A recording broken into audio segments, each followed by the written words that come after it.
And I know local government are going to be attending as well, and then to mayors on the platform, because we've got mayors and municipal managers, CFOs, and officials from various municipalities. I think both here in the house and then on the virtual platform as well. Today is a hybrid meeting, and we designed that so that could facilitate for the various municipalities. So I think we're going to do a round of just introducing ourselves. So I think I will start with myself. I'm Leon van Wyk, the chair of the Standing Committee on Finance. Over to you, Honourable Masipa. Good morning, Chair, and good morning, colleagues in the House and on virtual platform. My name is Noko Masipa. I am a permanent member of this committee. Thank you. Thank you. I think we'll just go on to the virtual platform for members to introduce themselves, please. Good afternoon, Chair. Good afternoon, colleagues. My name is Khalil Brankes, and I'm also a member of the Finance Committee. Thank you very much, Chair. Afternoon, Chair, and afternoon to everybody. My name is Nomi Kondlo. I'm a member of the committee. Thank you. Good afternoon, Chair. My name is Beauty Stoffel, and I'm an alternate on the committee. Thank you. Good afternoon, Chair. Good afternoon, Minister, everyone. I'm French Mbombo. Good afternoon, Chair. Good afternoon, colleagues. Noel Constable, and I'm a member of this committee. Thank you. Okay, I think we'll hand over then to Minister to welcome to you, and if you can then introduce your team from PT. Thank you so much, Deirdre Bottom, Minister of Finance. I'm going to hand over to HOD and our team to introduce ourselves. And I'm not sure, Chair, if you want the municipalities to introduce themselves part of this delegation as well or afterwards, but We'll I'll do be the guided by you. municipalities after that. Okay, I'm guided by you. Thank you so much, HOD. Thank you, Minister. Good afternoon, Chair. Good afternoon, members, colleagues. My name is Tulinda Kantana, Head of the Department. Afternoon, Chair. Afternoon, members. My name is Victor Senna, DDG Fiscal and Economic Services.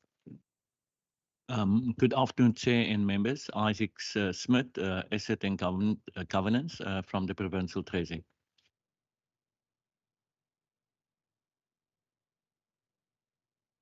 Good afternoon, Chairperson, members and colleagues. I'm Kim K. Neetling from the Public Finance Local Government Office. Chairperson, Dian Cornier, MFMA Coordination, Provincial Treasury. Good afternoon, Chair and members. Steve Kenyon, also from the Provincial Treasury, MFMA Coordinator. Good afternoon, Chair and members. Malcolm Boyson from Public Policy Services, Provincial Treasury. Good afternoon, Chair. Good afternoon, all. I'm Anthea Paris from Fiscal Policy. Good afternoon, colleagues and members. Wesley Bikers, Cash Management, Provincial Treasury. Thank you. Good afternoon, members and Chair. Thurston Marinas, Fiscal Policy. And I'm going to hand over to Mayor Truter to introduce yourself, and then the officials from the various municipalities that are with us here. And then after that, we'll go on to the virtual platform. And I think there are a number of mayors and MMs and CFOs there as well to introduce themselves. Good afternoon, Chair. My name is Andre Truter.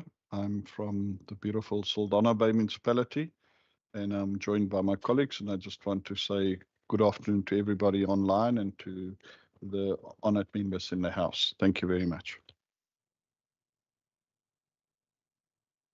Good afternoon, Chair, and members on the platform, as well as the members that are here, and the colleagues from Provincial Treasury. My name is Heinrich Mettler. I'm the Municipal Manager at Saldanha Bay Municipality.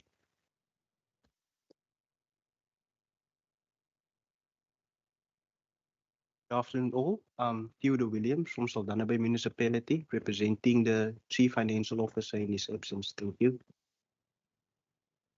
Good afternoon, Chair and members. Bradley Brown, CFO, Drakensberg Municipality. Thank you for that. Then we can go on to the virtual platform for the municipalities there, and then Department of Local Government, I believe, may also be present. If you could introduce yourselves too. And then if they from SELGA, there may also be representatives from SELGA. Good afternoon, Chair. I'm Jackie von Brandes, the Executive Mayor of George, and thank you for having us on this platform. With me together is some of our colleagues from George Municipality, and they will introduce themselves. Good afternoon, Chair, Minister of Finance, colleagues from municipalities, Godfrey Lowe, Municipal Manager, George. Good afternoon, Chair, and honourable members. My name is Rian du Plessis, the CFO for George Municipality. Good afternoon, all. I'm Yannick Kuchlenberg. I'm Director of Civil Engineering Services at George Municipality. Good afternoon, everyone. I'm Iona Kritzen. I'm NMC for Finance, George Municipality.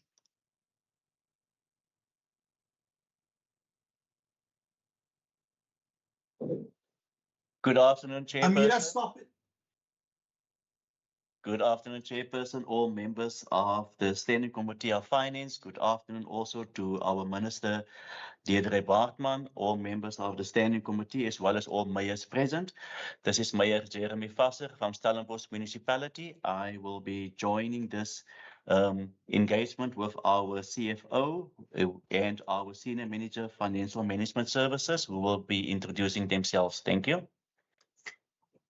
Good afternoon, Chairperson. Good afternoon, members. My name is Kevin Kaholis. I'm the Chief Financial Officer at Stellenbosch Municipality. Good afternoon, everyone present. My name is Monique Stale. I'm the Senior Manager in Financial Management Services. Thank you, Chairperson.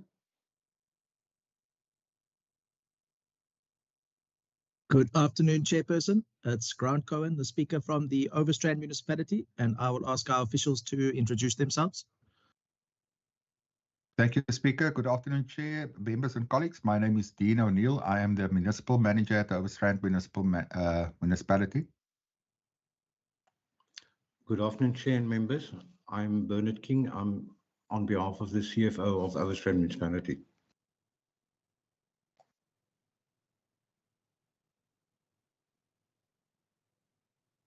Good afternoon, Chair. Good afternoon, Minister Bartman, and good afternoon, colleagues. I'm Mark Furness. I'm the Financial Chair of the Moss Bay Municipality. And with me is our CFO, Selwyn Tace. He'll introduce himself. Thank you. Good afternoon, Chair and members. My name is Selwyn Tace, CFO of the Moss Bay Municipality. Thank you.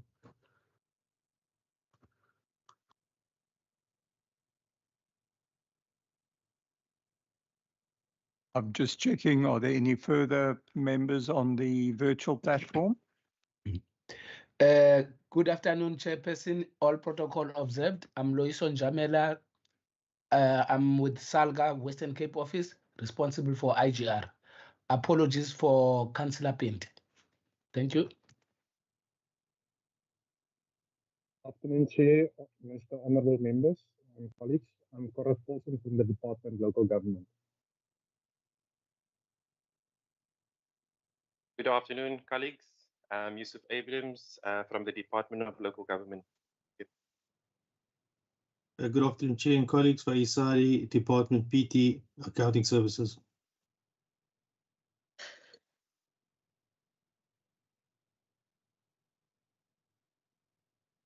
Hopefully we've covered everyone on the online platform there. So I think before we hand over to PT to do a presentation, perhaps just a little bit of background. The idea was to take some form of a dipstick perspective of what is happening within local government and looking particularly at the 3 intermediate municipalities and the high population growth municipalities to see how they have been faring in the past financial year. And, you know, quite clearly, you've been through your year ends of June, so you've got some draft accounts, and all municipalities had to do the rush for the end line being end of August to hand in draft financials to the AG. So we fully understand these are draft accounts that we are dealing with. But the committee just felt that let us get an idea of what that level of performance has been in service delivery, you know, what are the actual performance versus budget, how has debt collection been, what has capital spend been looking like, and then ultimately also just looking at that customer profile that you might have. And we all understand the financial and economic circumstances that we are living in at present. So therefore, I think it's also to provide the committee with a perspective of what are the challenges that local government is having. And these are the municipalities that are probably experiencing some of the bigger issues in terms of infrastructure and also growth and the whole aspect of maintenance. Provincial Treasury has put together, in my view, quite a nice presentation that they have. And I think given the challenge that they've had, they probably had to think a little bit out of the box here. So I'm looking forward to that presentation.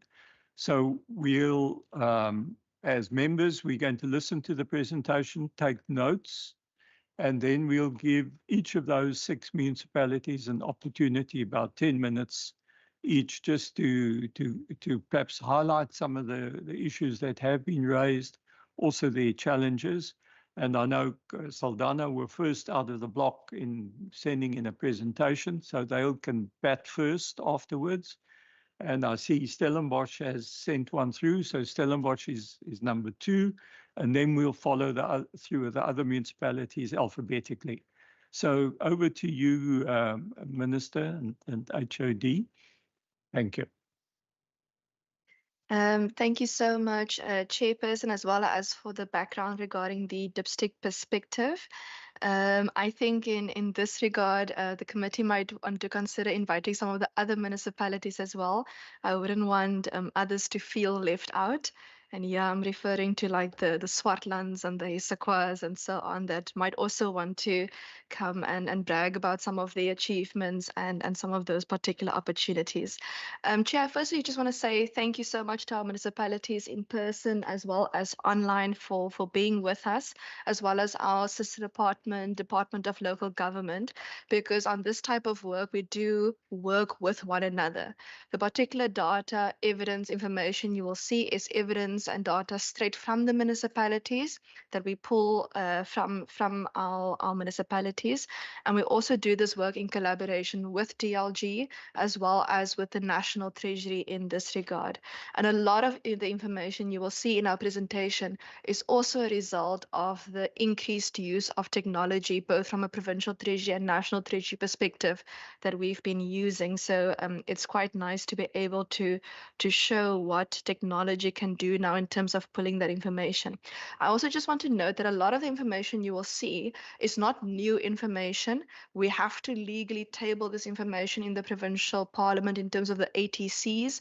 And if I remember correctly, I think this particular set of information was tabled in July, if I remember correctly, right after the 30 June end of that particular quarter. So I remember definitely there was an ATC in this regard. And this will be a presentation that will speak to that, but I'm also sure that many of the municipalities might even want to give an update in terms of where they are after that end of June position. And I just want to say that I know that there's been some few municipalities that have also raised some data issues. Not all of them are here with us in terms of these particular 6. It might be others that are not in the room, but where a municipality raises a data concern, whether it was with the National Treasury level or us, we work with them closely in order to fix those items. And this is also part of our MSCOA performance work that we are doing.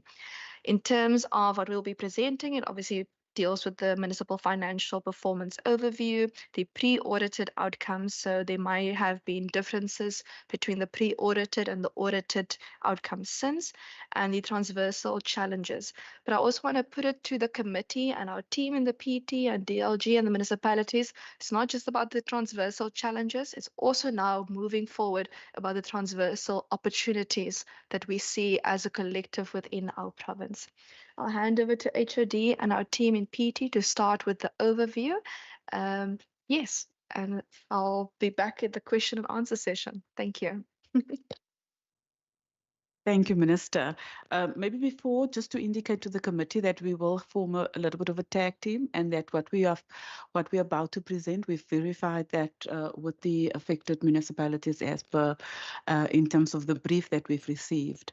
And it is an attempt just to provide a strategic lens through which we assess fiscal health, service delivery, sustainability, as well as the resilience of local government structures as it relates to the 6 municipalities as per the brief. And we will, I think Minister already indicated, look at revenue collection, investment, expenditure trends, and cash flow positions.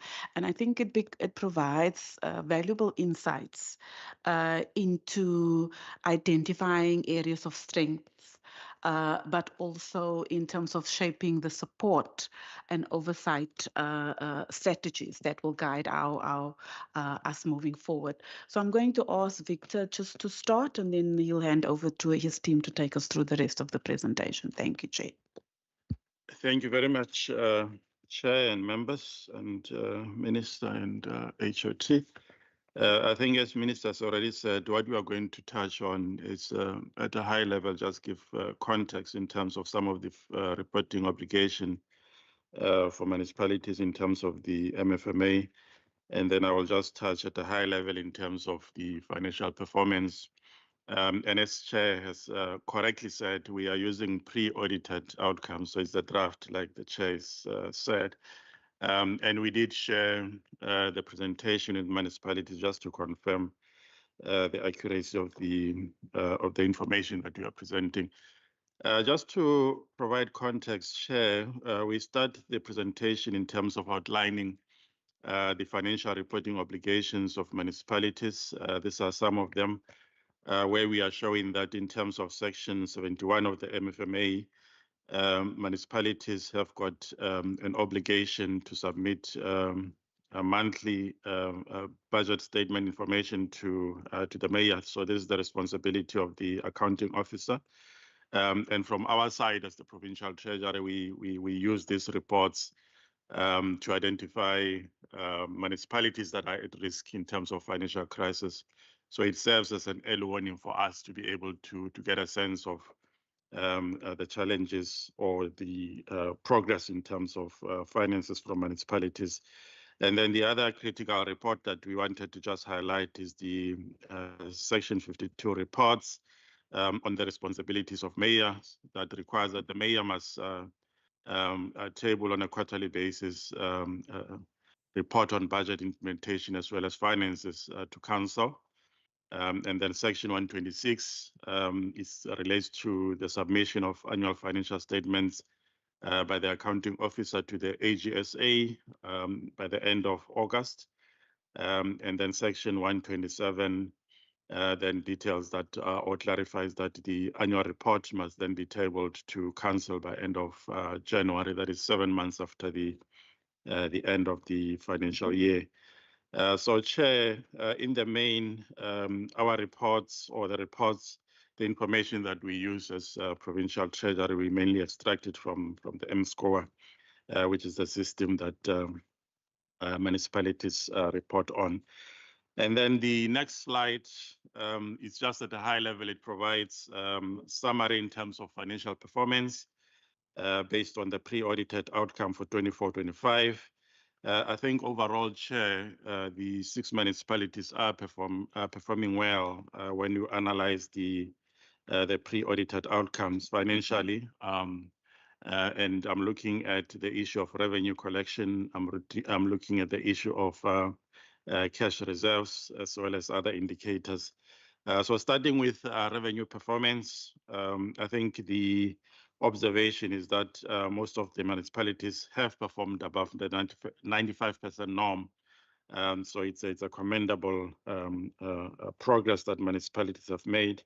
But when you look at expenditure, especially your operating expenditure as well as capital expenditure, you'll notice that most of the municipalities underspend in this regard, with expenditure, for example, on operating expenditure ranging from 89.3 for Overstrand to 99.1 for Stellenbosch. And then when you look at capital expenditure, you'll also notice that George is the lowest there in terms of spending, 78.3%. Mossel Bay at 152.2% in terms of spending. But when you look at cash and cash equivalents, you'll notice that most municipalities, they've got healthy cash reserves, which is also commendable. And also when you look at your operating revenue, which is the revenue that is mainly derived from your operations, you'll notice that most municipalities have done well in terms of that. I think the lowest is 94.2 in that regard. Yes, I've alluded to the issue of healthy cash positions. And then when you look at the borrowings also, because of the performance of municipalities, they're able to access borrowings to be able to finance infrastructure, which is also commendable. So that is, Chair, at a high level, the summary of performance. So what I will do now is to hand over to my colleagues to go into individual municipalities in terms of performance. Stephen, or is it? Yeah. Thank you very much, Chair. I just want to check, can I continue into the municipalities?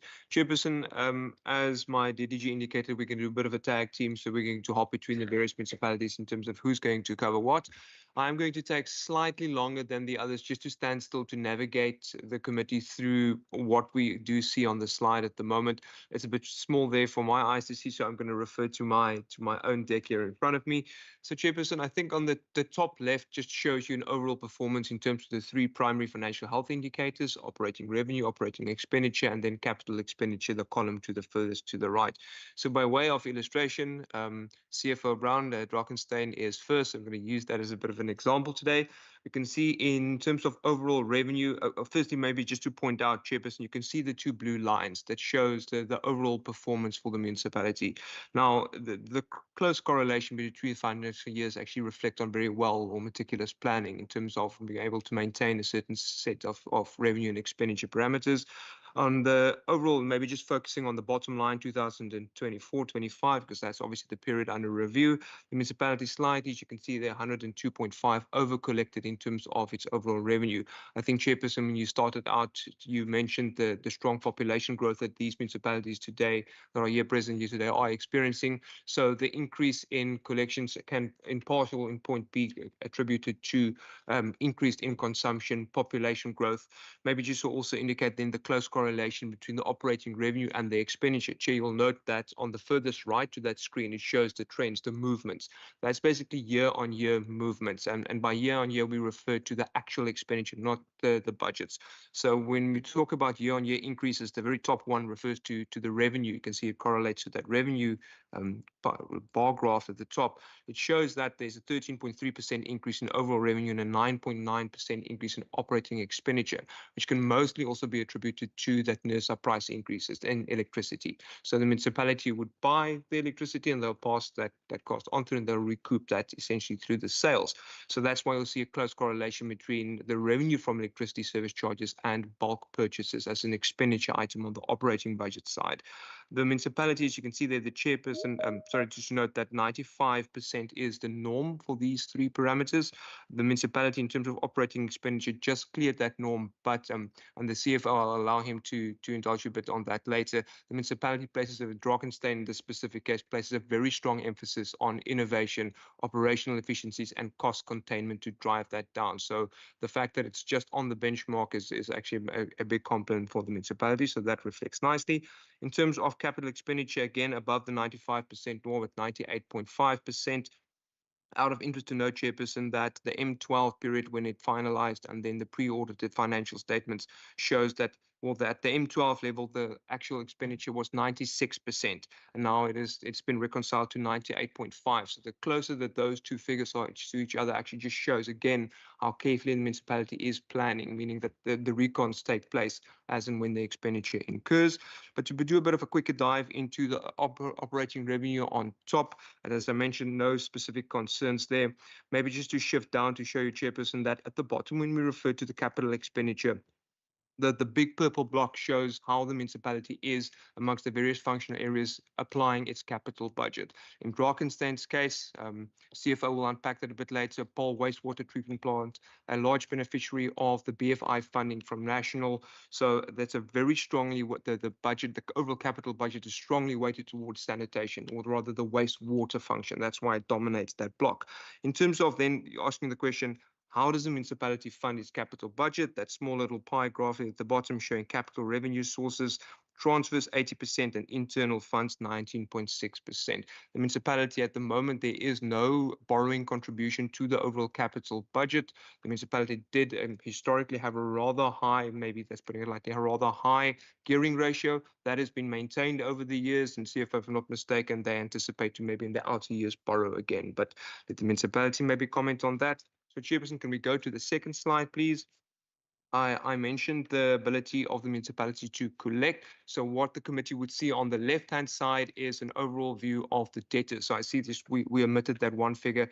Overall outstanding debtors for Drakenstein municipality for 24-25 here was 515.8. So say 560 million rand. And how is that spread? As you can see there, maybe just focusing on the bottom one, 62% or 63% of that is your normal households, of which a smaller proportion then to commercial, and then the others and organs of state. I think overall, to take note, Chair, that the worrying trend that we do observe when it comes to debtors is there's a 9.8% increase in the consumer debtors. So ultimately, that just shows the extent to which the consumer is under pressure in this specific case, Drakenstein. But I think the same holds true where you see this increase in consumer debtors for all of the other municipalities that we will be covering here today.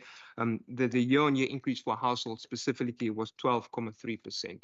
And then the question in terms of how that is spread amongst the proper age analysis, as you can see there, the most of it is between 0 and 30 days. That's not current accounts. That's basically if it's outstanding past the payment due date, 30%, and then 90 days and plus is 50%. Chairperson, shifting the attention to the right of the slide deck, right at the top, you can see the municipality has over, more or less R1 billion in cash. If you apply the commitments against that cash position, it was reduced to just under 100 million at the current point in time. I think it's 93 million. When we look at the two ratios, the top one being the cash coverage ratio and the bottom one, your current ratio, cash coverage, does the municipality have sufficient cash at hand to cover its short-term obligations? Yes, it does. That downtick that the committee will see at the end is no case for concern. That is essentially just the municipality. It's an annual loan repayment that ensures that downward drop in the cash position. In terms of your current ratio, there is an increase. Just to point out, current ratio, the percentage or the relationship between your assets and your liabilities. So through the BFI, through that the allocations as and when the municipality receives it, there's a total increase in the assets, which allows for that increase in M12 in the month of 12. Then, Chairperson, just in terms of repairs and maintenance, I'd like to point out to the committee, they can see they're 5.4%. That does not show a investment in repairs and maintenance. At the moment, when the national norm is about 8%, in terms of how you apply your repairs and maintenance as a percentage of property, plant and equipment. In this case, the BFI project that the municipality, or the BFI funding that the municipality does receive, it's a new initiative. It goes towards the upgrades of the Paarl wastewater treatment in the current phase, or the first phase of the project, and that then does therefore skew that ratio. So again, I just want to make sure that the committee understands that does not show an underinvestment. It actually just shows how the funding is applied towards new assets and not necessarily maintaining and upgrading the existing asset base, which is taking place. And then lastly, to end off on the slide, the overall collection rate, as you can see, Chairperson, the norm is 95%, and the municipality has consistently exceeded that norm. I think, if I'm not mistaken, CFO, you can correct me, that you ended just over average rolling collection rate for the year was 98.2%. And the right hand just reflects the outstanding creditors. Chair, thank you. I'm going to go over to Kim K, who's going to move on to Stellenbosch. George. Etienne, and thank you, Chairperson. I'll cover George Municipality. So George generated 3.36 billion for 24-25. 94.2% was achieved when we compare that against the budget in 2024-25. I want to draw your attention to the 12.4% increase year on year in revenue when we compare that to CPI of 3% as at the end of June 2025. It does indicate real growth. So that's overall a good performance. Then in terms of the operating expenditure, 3.38 billion has been spent, and that is about 96.1% against the budget. And we also note a 14.7% increase year on year. So largely that's contributing to that expense is the bulk purchases in respect of electricity, as well as your employee-related costs. And when we look at the capital expenditure, as has been alluded to earlier by my colleague or the DDG, 78.3% has been spent on the capital budget. But when we compare the actual expenditure against the previous year's actual expenditure, it's about 47.7%. It's an increase of 47.7%. So the municipality have spent significantly higher amounts on the capital investment for this year. And if we look at what did they invest in, 511 million was spent on roads, so that is the largest area that they've spent it on, as well as water, which contributed to about 446 million. So in terms of roads, they have received the public transport network grant, so that is largely contributing to that. And they've also received BFI funding in respect of water. So how they funded that capital expenditure is largely by transfers, about 62%, as well as borrowings that they've used, and a smaller amount has been utilized by their own internally generated funds. If we go to the next slide, the overall total debtors was 594 million. Over 90 days was about 67%, and largely that has been contributed by the households. We can go to the next slide. As my colleague alluded to, our households are under pressure, and we can really see the increase in the outstanding debtors in respect of households, about 15% if we compare it year on year. And the municipality managed to achieve a 93% collection rate overall throughout the year. The cash position is sound, 1.33 billion as at the end of the year. And when we look at the liquidity ratios, they do have sufficient cash to cover 3 months of expenditure, as well as the current ratio average at 1.6 to 1. Repairs and maintenance is 4.8%. Again, I want to remind you of the large amount of capital expenditure that has been spent. So the maintenance of that capital expenditure, I think we will see most probably towards the outer years of the MCHF. And repairs and maintenance was also largely spent on roads. So there's a big focus on roads within George Municipality. Creditors outstanding was 238 million. We move over to Mossel Bay.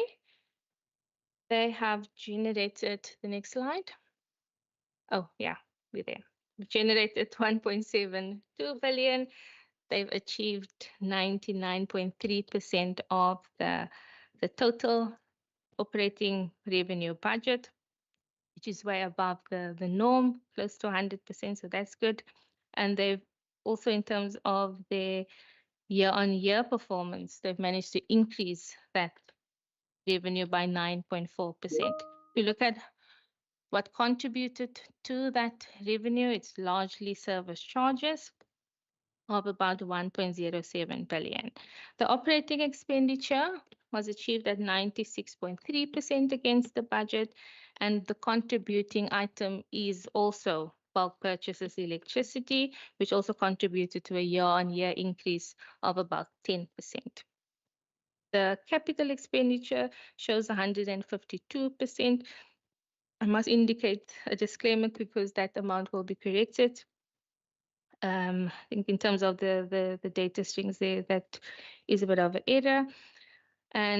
But the municipality spent largely funding towards energy solutions and not municipal governance and administration, as indicated on the screen. The year-on-year increase in the capital expenditure is 6.2%, and we can see that a large contribution from their own funds are allocated towards the capital infrastructure. The next slide. Debtors also a large percentage of 55% is outstanding above 90%, and that is also contributed largely by the households. And the municipality also have an increase in the outstanding debtors for households of 15%. Cash position is sound, 564%. The cash ratios are all above the norm, and they've managed to maintain a debt collection rate of 95% and above. Repairs and maintenance is also below the norm at 4.6%. However, we also need to look at what the capital expenditure has been in terms of that. I'll hand over to Dian. Thank you. Thank you, Chair. I'll quickly run through Overstrand Committee. You'll note that in terms of the same kind of indicators that I covered in the first slide for Drakensberg and Kim covered now for Mossel Bay, in terms of overall operating revenue, the municipality is budgeting perfectly on par. Revenue is as initially planned. There are, I mentioned, Chair, that the norm is 95%. So at the current moment, when we look at Overstrand here, both operating expenditure and capital expenditure performs under that norm. There's a specific reason for that in terms of if you do a bit of a deeper dive into the schedule and unpack what the capital budget funds, it is delays associated with the housing grant as received from provincial government. There's just some delays in actually approving the specific projects. So that has a knock-on effect in terms of the capital budget, and because there are contractors involved with that, that has a knock-on effect in terms of your overall operating expenditure. But operating expenditure as of the time of writing, actually following the reconciliations, did improve to 93.2%. So that overall picture is also looking slightly better. In terms of how the budget is funded, Chairperson, the grants process works also on a claims basis. There was a notable reduction in the housing allocation from, if I'm not mistaken, 33 million last year towards 13 million in the previous year towards 2024-25, and that resulted in that year-on-year decline in the overall capital budget. And as I mentioned, you can see that in terms also of how the budget is funded. That part again, that little donut pie graph there at the bottom, which shows how the budget has been funded. So there's a notable increase in own revenue contributions and a gradual reduction in grants and transfers, which is most optimistic to see. When we turn our attention to the next page, please, or to the next slide, in terms of overall debtors analysis, 221 million rand in terms of overall debt, outstanding debtors, of which the overall majority, so you can see 92.3% there is your consumers, your households. That's overall, there's a year-on-year increase in consumer debtors of 7.5% compared to the previous year, and a 9.5% increase when we're just looking at your households, Chairperson. So something to take note of. Interesting to see that there's an 8.2% reduction in debt owed to the municipality by other organs of state, with about 8% reduction. In terms of the overall cash position, 854 million rand cash in hand. After the commitments, that is reduced to around about R500 million, 540, just under 540. And I think the two, as you can see there, Chairperson, the cash coverage and the current ratios reflect that very healthy cash or asset-based position, with the actual performance healthy above the norm. So no immediate concerns there. I did explain previously in terms of the relationship between the capital budget, how it is applied, and the repairs and maintenance ratio. Just like to add that the municipality was able, I mentioned the 95% collection norm, and the municipality at year end for M12 was able to maintain a 98.1% increase in overall collections, and that's overall collections across the entire consumer grouping. And Chair, I think that's it in terms of Overstrand. Steve? Thank you very much, Dian. I'm going to take you through the last two municipalities in this group of 6. So starting from Saldanha Bay, which I must say is very intimidating to do with the whole executive team of Saldanha Bay sitting in front of me. So just perhaps briefly to touch on, because I know they're going to talk in more detail next. You see a kind of consistent pattern across the years on the operating and operating revenue and operating expenditure, where the municipality achieves around just over 100% on the operating revenue in each year, and then around 92/93% on the operating expenditure. So you see the kind of in-year expenditure controls there, both of those going up year on year by around 9 or 10%. So healthy growth on both of those. And I think you're seeing, that's indicative. Similar figures across all of the municipalities show exactly what, Chair, you were talking about in the letter, in the request to us, is to see the growth, right? So you're seeing some combination of the tariff increases, but also that growth in demand from these growing municipalities. I think the item that really stands out here in Saldanha Bay is that bottom right-hand number, the 18.7% increase in actual capital expenditure in Saldanha Bay. So Saldanha Bay has struggled with implementing its capital budgets in spending the full capital amounts, and we really see impressive progress over the last year. So in the previous year, they had a capital spending of 72%, but in the most recent year, that increased to 86%. So it's not yet where we want them to be, but it's a huge step forward and really commendable progress on the municipality. The other thing that's striking here, just on the funding mix, is that 80% of their capital budget is funded from internally generated funds, which shows that there is perhaps scope also for increased borrowing in future. And I think we'll talk a little bit to that on the DCOG support as well. On this slide, you can see a very similar picture to the rest of the municipalities on the debtors analysis, 360 million rands in outstanding debtors. The vast majority of that in the over 90 days categories and relatively well managed on the 31 to 90 days.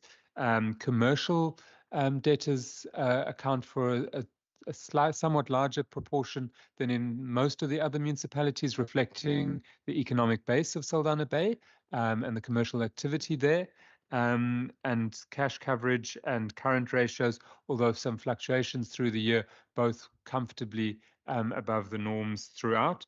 And then on repairs and maintenance, a total of 263 million invested in repairs and maintenance, with roads by far the biggest beneficiary in that space, and a rolling collection rate above the norm at 96%.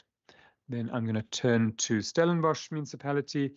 So in Stellenbosch's case, we see year-on-year increases in both revenue and expenditure of almost the same amount, 11.6 and 11.4%.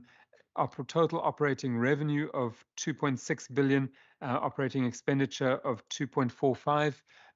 So a healthy operating surplus at the end of the financial year there, which is commendable, and that being used to drive investment in their capital budget, a total capital budget, total capital expenditure, sorry, capital budget of over 500 million, capital expenditure of 90%, which is 473 million rand spent on quite a mixed range of different sectors in Stellenbosch's case. So you can see the difference in Stellenbosch, where they're not dominated by a single large project the way our friends in Drakenstein were. And similarly, on the capital revenue sources, Stellenbosch has a relatively balanced picture there.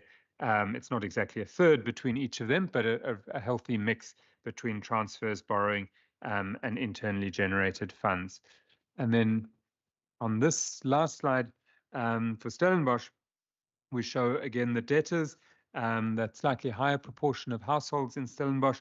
I want to take a moment to just dwell on those cash ratios on the right-hand side there, because I think you've seen in all of these municipalities the healthy cash ratios, right? So the blue line, which represents in-year performance, although there are fluctuations that we monitor closely, in this particular group of 6 municipalities, we don't have any cause for alarm on these. And I want to just emphasize that, because in his introductory slides, the DDG did point out that from the Provincial Treasury's viewpoint, the thing we most use in-year monitoring and financial data from municipalities is as an early warning system. So we're really looking for places other than these 6, right, where things go wrong. But if anything did start to go wrong in one of these municipalities, we would also pick it up through this system. Obviously, the data here is slightly different, being from the annual financial statements, and going into the audit will be strengthened further. But the in-year is really what we use to kind of test what's happening in municipalities. But cash position is really driven by that collection rate at the bottom there. And you can see the fluctuations through the year, which reflect when people pay their bills in Stellenbosch. So with the annual billing of property rates, you'll see a lot of payments in August, which leads to a very high collection rate in that month. And then as those fluctuations normalize out, by the end of the financial year, you get a more kind of accurate picture of a very impressive 97% collection rate by the end of the year. And just over 100 million rand spent on repairs and maintenance there. Again, as in most, but not all of the municipalities, the majority of that repairs and maintenance going into roads, although the overall percentage there is a bit lower than what we would want to see.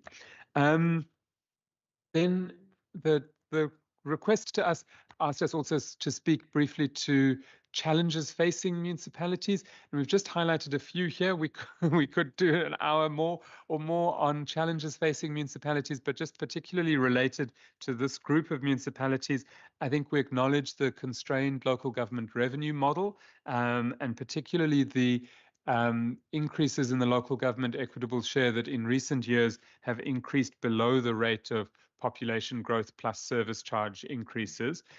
So that is an added pressure on municipalities.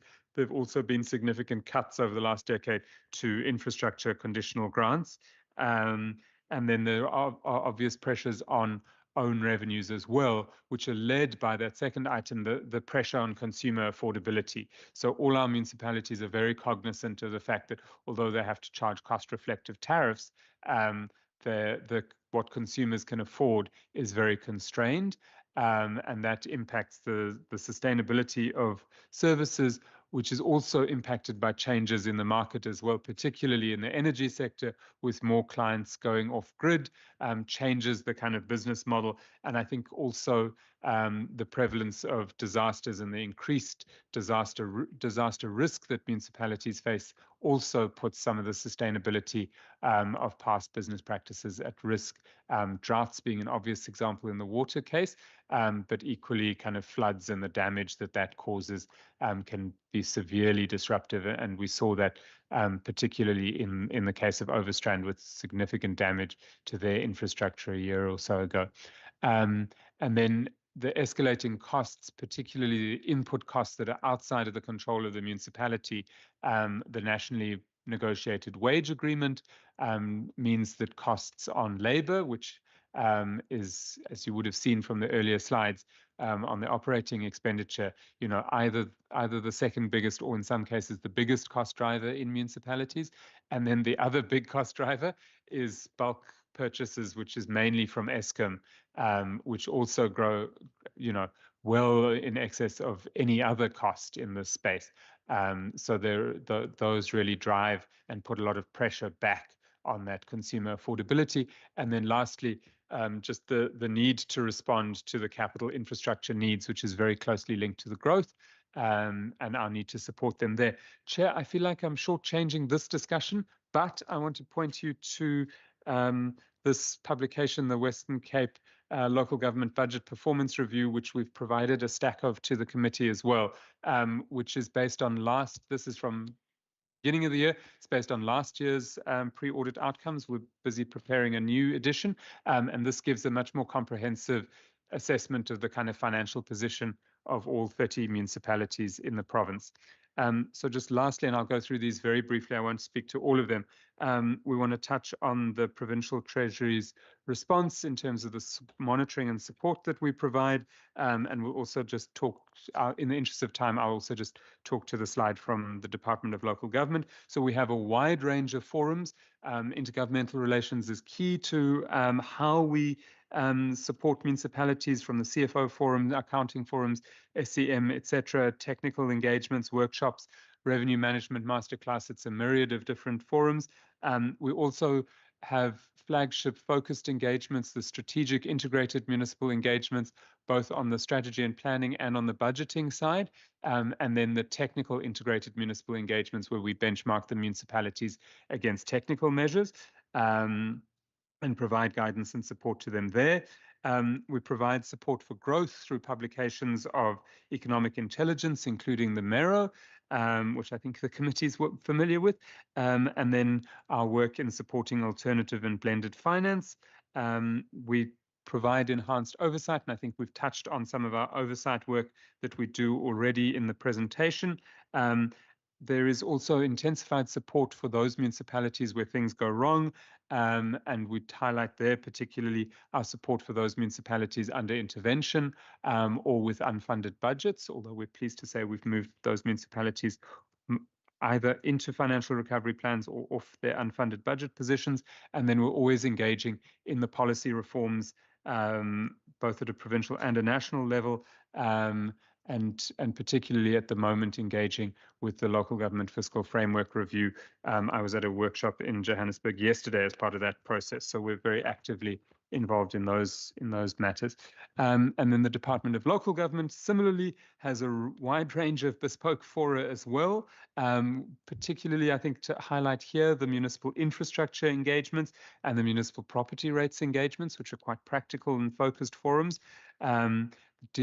DLG also provides extensive support on MIG and the Integrated Urban Development Grant, which benefits the secondary cities in the province. They provide focused training as well, including on MPAC, which is vital for governance, and that's in partnership with the Provincial Treasury.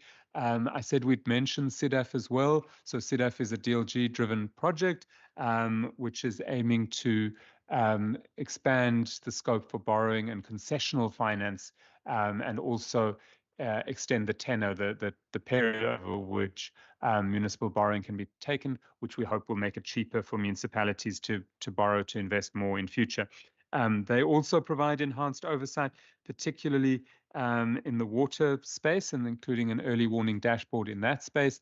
They provide intensified support, including through their water and energy resilience grant, and the technical and geohydrological. You see, the Treasury can't even pronounce these things. It's good that we have our sister department to assist. Advisory services, and then they're also deeply involved in policy engagements, and I think the one that's the headline grabber at the moment, obviously, is the white paper on local government. And I think we'll end there. Thank you very much for that. Certainly, I'm most impressed in terms of the time that you managed to complete this pretty comprehensive picture that you have given. I think we did feel we didn't want to take on all the municipalities in one bite. And certainly, I think this group of municipalities in many ways are probably out there at the forefront in being proactive in tackling a lot of infrastructure work and also dealing with the sort of in-migration that we are seeing. But what did for me, what has come out here, for instance, are these increase in debtors that we're seeing. This whole 90-day outstanding debtor book that keeps on growing. The pressures on customers, obviously, with increasing tariffs and a lot of the input costs being driven outside of municipalities' control. Naturally, this level of growth impact that you have. And I think, if hopefully in going to each of the municipalities now, you'll probably touch on some of those issues that we do have. And I think, as I indicated, Drakenstein sent us, no, it was Saldanha, sent us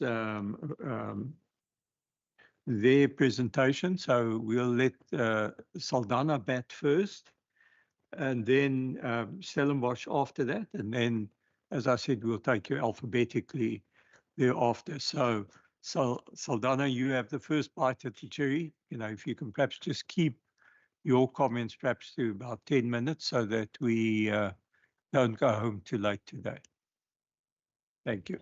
Thank you, Chairperson, through you to the Minister and her department. I would like to thank them for their oversight, and I'd like to thank them for the inputs, and we welcome the inputs. Chairperson, I just want to start off by saying we must always acknowledge our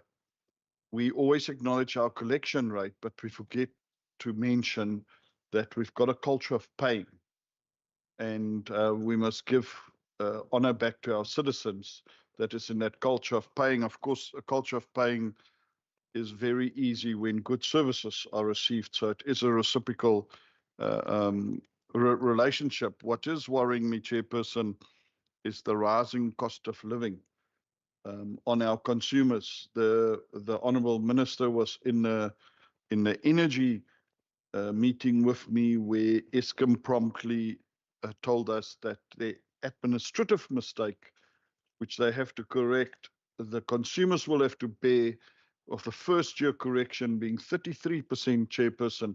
And I would like to thank the Minister for comments where she put it to Eskom that we don't believe that our valuable and already under pressure taxpayers should pay for their mistake. Chairperson, I just look back 10 years and Eskom rates have raised with more or less 179%. We cannot ignore the pressure that's on our taxpayers, our businesses, and our industries. And I'm fearful that even good municipalities are going to start showing signs of this pressure. But thank you to the Western Cape government and in particular the Minister. Back to Saldanha, Chairperson, we've had, out of the last 10 audits, we've had 9 clean audits, 6 of them consecutively. I'm very thankful through the work of the departments and the culture of paying, we remain financially strong and viable. As the overview has shown, Chairperson, one of our challenges, of course, is also our blessings, and that is that we've got 2 out of our 5 towns ranked as the fastest growing town in the top 10 fastest growing towns in South Africa. So 2 out of the 5 is St. Helena Bay being rated as 4th fastest and Langebaan being rated as 7th fastest. Now, although that helps you with taxpayers, of course, it puts a huge burden on your infrastructure expansion. Looking roughly 10 years ago, stats showed us 111,000 residents, where it's now showing 168 on a poor count with respect, so probably closer to 180,000 citizens now. But we're not problem orientated. We are solutions orientated. The department showed that we could improve on spending. We definitely are agreeing with that, and we are actively working on mechanisms to be put in place to increase spending and for project managers to manage better. Having said that, Chairperson, our municipality has got a culture of forward planning on infrastructure. So thankfully, when we acknowledge that we have challenges on spending, which we are working on, and that we are 100% sure that will improve in the next year. We are also thankful that doesn't have an effect on effective and above average service delivery. Thank you, Chairperson. I'll hand over to my municipal manager just to finish off. Thank you, sir.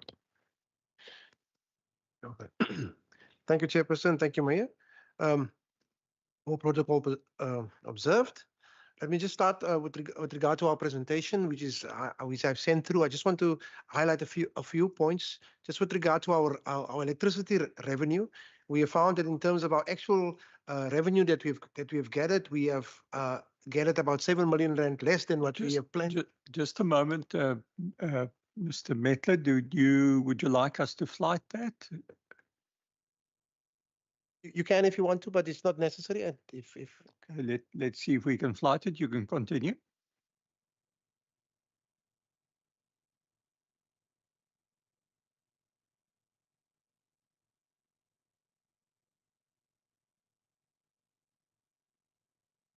They'll get work to getting it flighted in the meantime.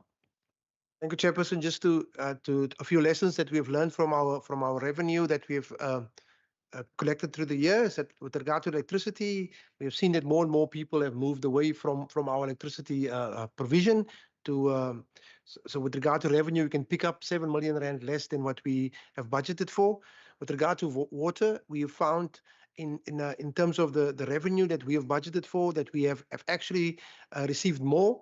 which means that our people has actually starting to use more water than what we actually, although we have the allocation, but people are using more and more water. They're becoming comfortable, and we need to, from our side, work on the safe water campaign a little bit more. Going to the next slide, we have found that with regard to our employee-related costs, we have lost a few of our valued positions due to people moving from our municipality to other municipalities where they can get a greater income. So we do have we have seen a saving with regard to employee-related costs, which is actually a little bit worrisome for us. So we will be looking into that. We've also, with regard to our inventory, found that we have spent a little bit less than what we have budgeted for. It is much more than we've spent the previous year, but 36 million rand more, but it is still less than what we have budgeted for. So we are going to work on that. And then with regard to contracted service, there was an issue that we picked up with some of our service providers that unfortunately abandoned sites. So we had some issues there. Therefore, we could not spend properly on our contracted services. I'm at operational expenditure now, which is about 3 slides down. One more. Are you too far? Okay, let me go to that slide then. If you can skip it then and we'll go on from there. There, that's where I was. Thank you. With regard to that, so we underspent with regard to our contracted services due to some of the contractors that left our site, especially on housing and so forth. So we are currently working on systems to sort that out. Going to the next slide, Chairperson. Here we just wanted to show you that our net margin on electricity is a bit of a problem for us at this stage. It's only 4%. Before capital grants, so we really need to work on that. That is becoming an issue, and we foresee if it goes on like this, it might be negative in the years to come. But we will work on strategies to make sure that it grows a little bit. The next slide just shows you that we have actually after COVID, we went down in our electricity revenue. Then due to load shedding, we had our ultimate lowest in our units sold. You can see in the last 2 years that we are currently moving up with regard to that. So hopefully that will continue. We know there's a lot of people that moving off the grid at this stage, but hopefully it will continue growing. With regard to our capital expenditure, as the PT has mentioned, we have spent 87%, but we must also mention, just for the sake of record, that some of it was due to donations that we received. So we are working on a capital expenditure, as the Mayor has mentioned, on a strategy to ensure that we spend our capital as budgeted. Moving on with regard to our ratios, we are currently at a 96.7% expenditure, and we've only written off about 11 million rand this financial year, which is actually for us a good indication as to our financial position. With regard to our working capital on our current bank account, we're sitting with about 95 million rand in our current account. So as previously mentioned, we are in a good financial position. Moving on to end off, our outstanding loans is a bit low. We got 95 million rand, 95.7 million rand loans, which is a bit low. But from our position, we do provide for loans for over the M3 for about 200 million. But we normally look at how much we are spending, because I have a capital expenditure that's a little bit lower. We don't want to take up loans that puts us in a position of paying it back without it being spent. So we are currently looking at that, and we try to place it. So we will be taking up more loans in the up and coming years. The next slide just gives us an indication of our expenditure. We've spent 78% of the capital expenditure for maintenance infrastructure on the maintenance of our infrastructure, and this is about maintenance. 78% of it, of which 82% of our total maintenance budget was spent. And in the next slide, I just want to show you that we've spent an additional 36 million this year, which is an increase of 69% from the previous year on maintenance expenditure. So just we're really making this a focus now going forward. I think, yeah, I also went further into it, but I think this will be made available because of time. I've added the ratios and so forth. I just want to maybe move to the challenges, if that is okay with you, Chairperson. Our project readiness and tender specification in terms of our expenditure, capital expenditure, is still at this stadium of this point problematic. And we are, as I said earlier, we are working on a capex strategy that is really moving on at this stage. So we have low capital expenditure outcomes. We do have a high level of budgeted personnel vacancies, and we're trying to work on that. Council has just accepted HR strategy because you got one position and there's 400 people applying for that position, and you have to go through all of that. So it takes a long time to fill a position. So we have now outsourced a part of that. Council has approved that strategy. We have not met all our targets. The 13% that is mentioned there is to do with the fact that is our water losses. It's a bit higher than what it should be, and also our capital expenditure, where we didn't reach all of the targets as we should. Maybe not that. Maybe just to add one or two extra things. Maya has already alluded to the growth in our towns, which we are not keeping pace with, and also the in-migration, which is really putting a strain on our budget. Chairperson, I think I'll stop there. Thank you very much for that, Saldana. I think each of the municipalities are probably taking little notes as to what other municipalities are doing well, which I think is part of the exercise that we want to achieve in promoting excellence. So I think over to Stellenbosch. Thank you, Honourable Chairperson. Good afternoon to you and all members from the Standing Committee. Chairperson, in terms of our economic challenges and the impact it might have on our municipal futures growth and development, I've asked our CFO to just do a presentation to the committee that will give an overview of our municipalities' challenges. With your permission, Chairperson, I would like to give over to our CFO. Thank you. You can go right ahead. Thank you, the Chairperson and members. The presentation from Stellenbosch Municipality is going to deal with the economic challenges that we are facing. The financial position of the municipality was already covered in the presentation by the Provincial Treasury. Part of the presentation is just to give you an overview. So one of the challenges that we are facing within Stellenbosch Municipality is around growth within the municipality. We have seen between the period of 2016 and 2020 that there was a contraction in the growth of 0.7%. We also expect for this year that the economic growth will be 0.9%. But this is estimated growth. We also need to take into account the USA tariffs of 30% and what the impact will also be on the exports from Stellenbosch Municipality. So we do expect that growth will be lower than the 0.9% for 2025. Then we also looked at the job market or the labor market within Stellenbosch Municipality. We have seen that within the municipality, there was about 11,000 jobs that was created in 2023. However, the municipality is still faced with a relative high unemployment rate.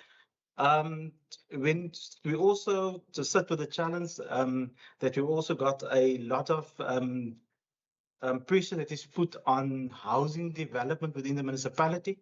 And we also need to look at that. We are sitting with a lot of backyard dwellers in areas like Cluttersville and Idas Valley. So we also need to look at how will we also address that housing need within the municipality.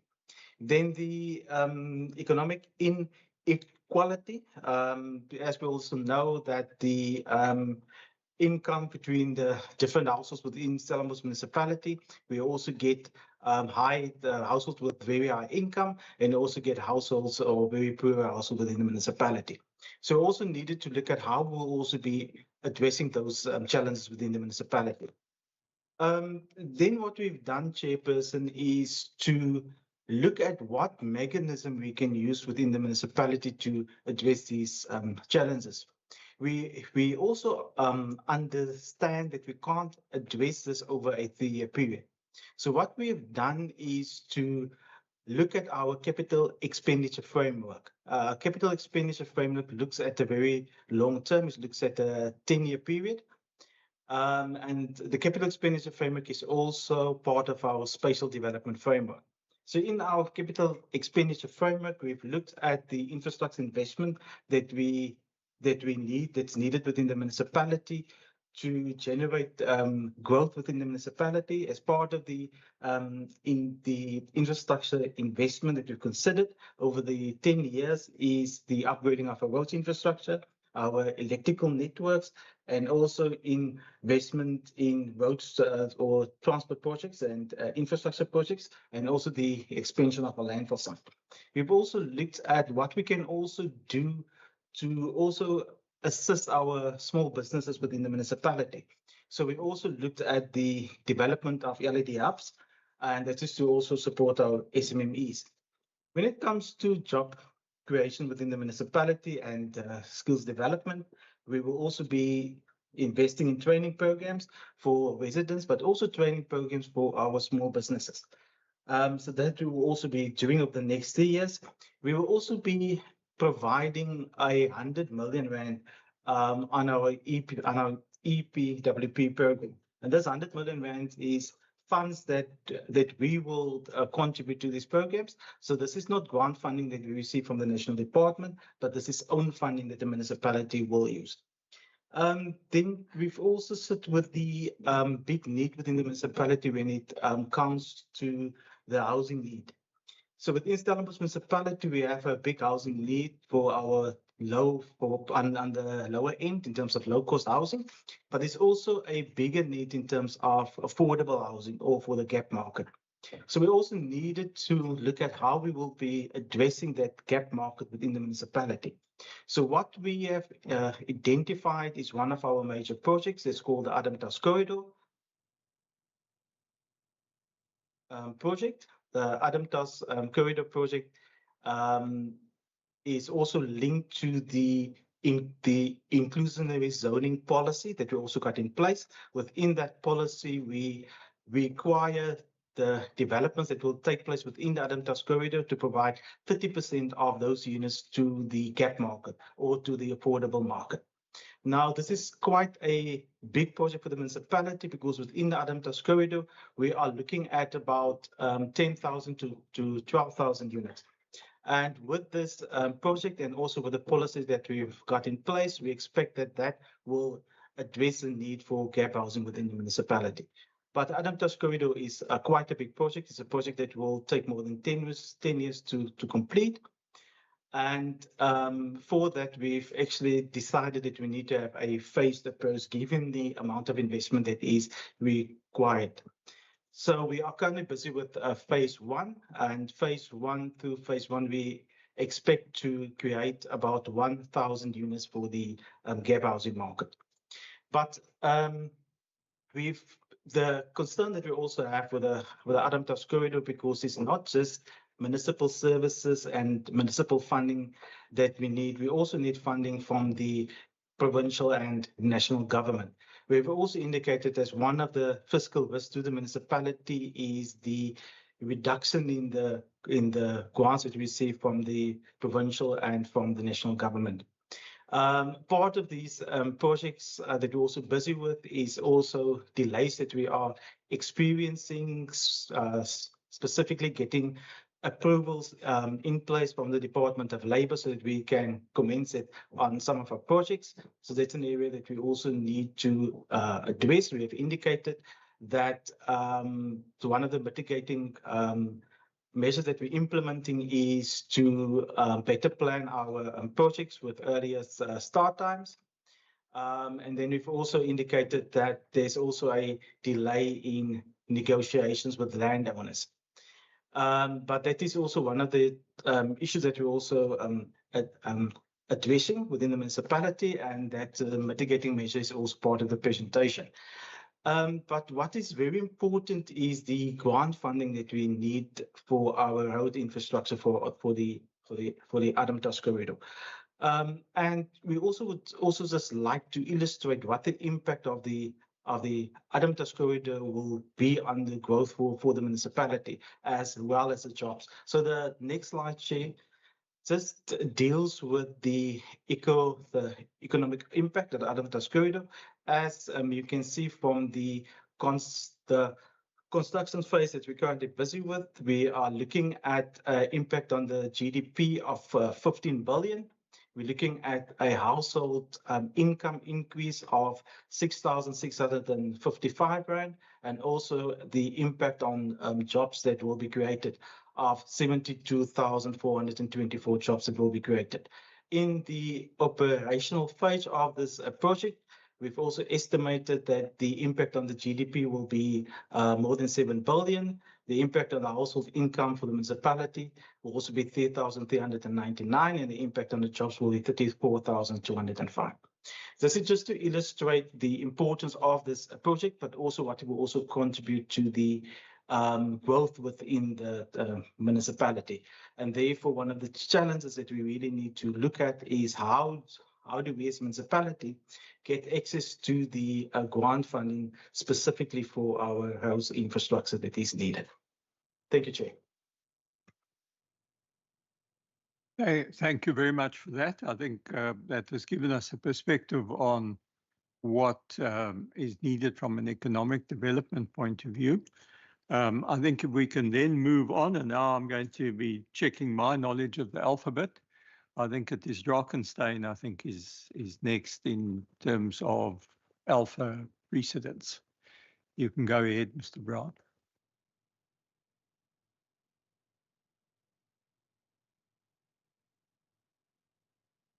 Thank you, Chair. I haven't prepared a presentation, but I'll speak on Drakenstein municipality.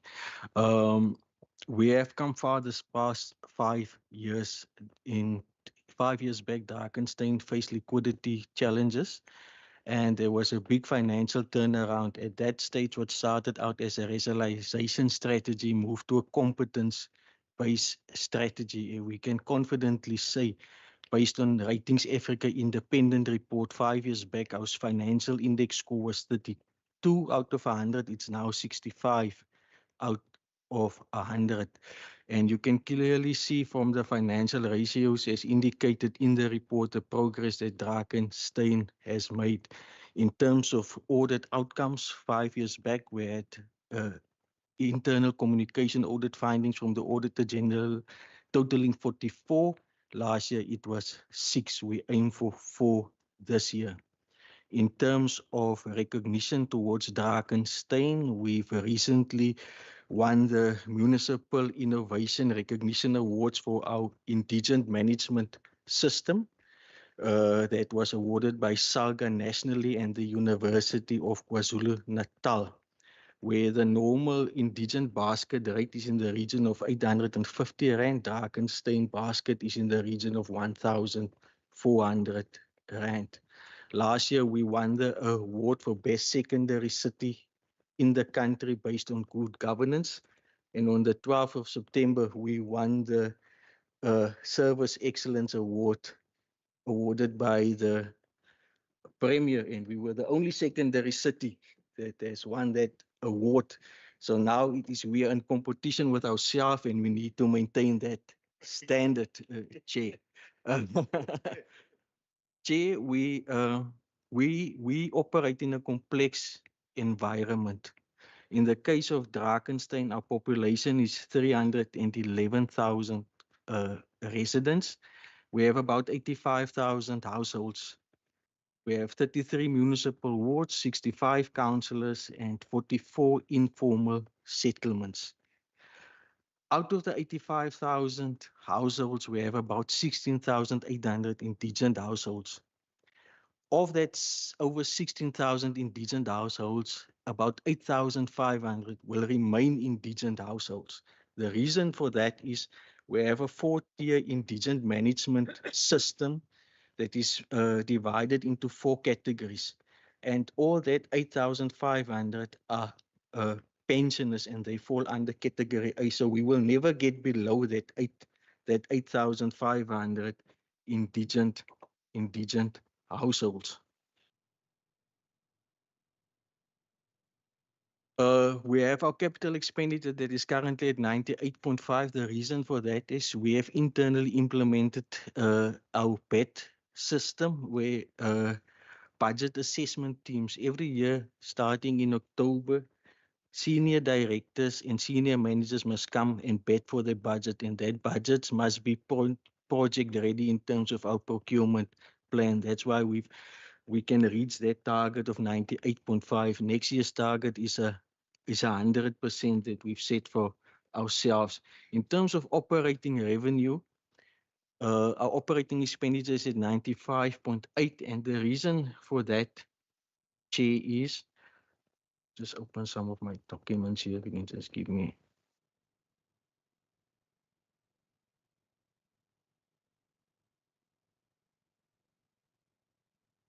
We have implemented business process management because we have a high emphasis of innovation to reduce our operating costs.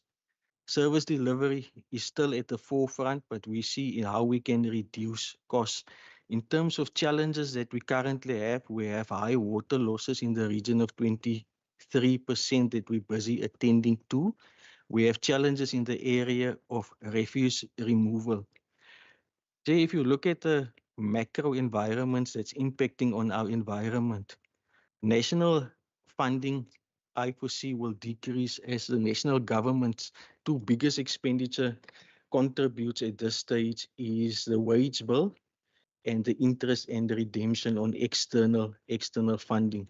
So we're currently looking at what will Drakenstein look like in 2032 and 2050.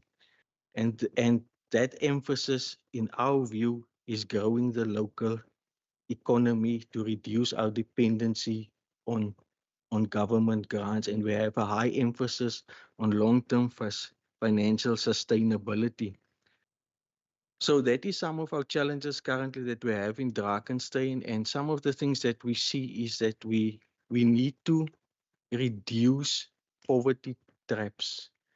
And that is a national policy. We are not the decision makers, but we can somehow, if we can make some recommendations, that we look at dignified informal settlements instead of going forward with low-cost housing.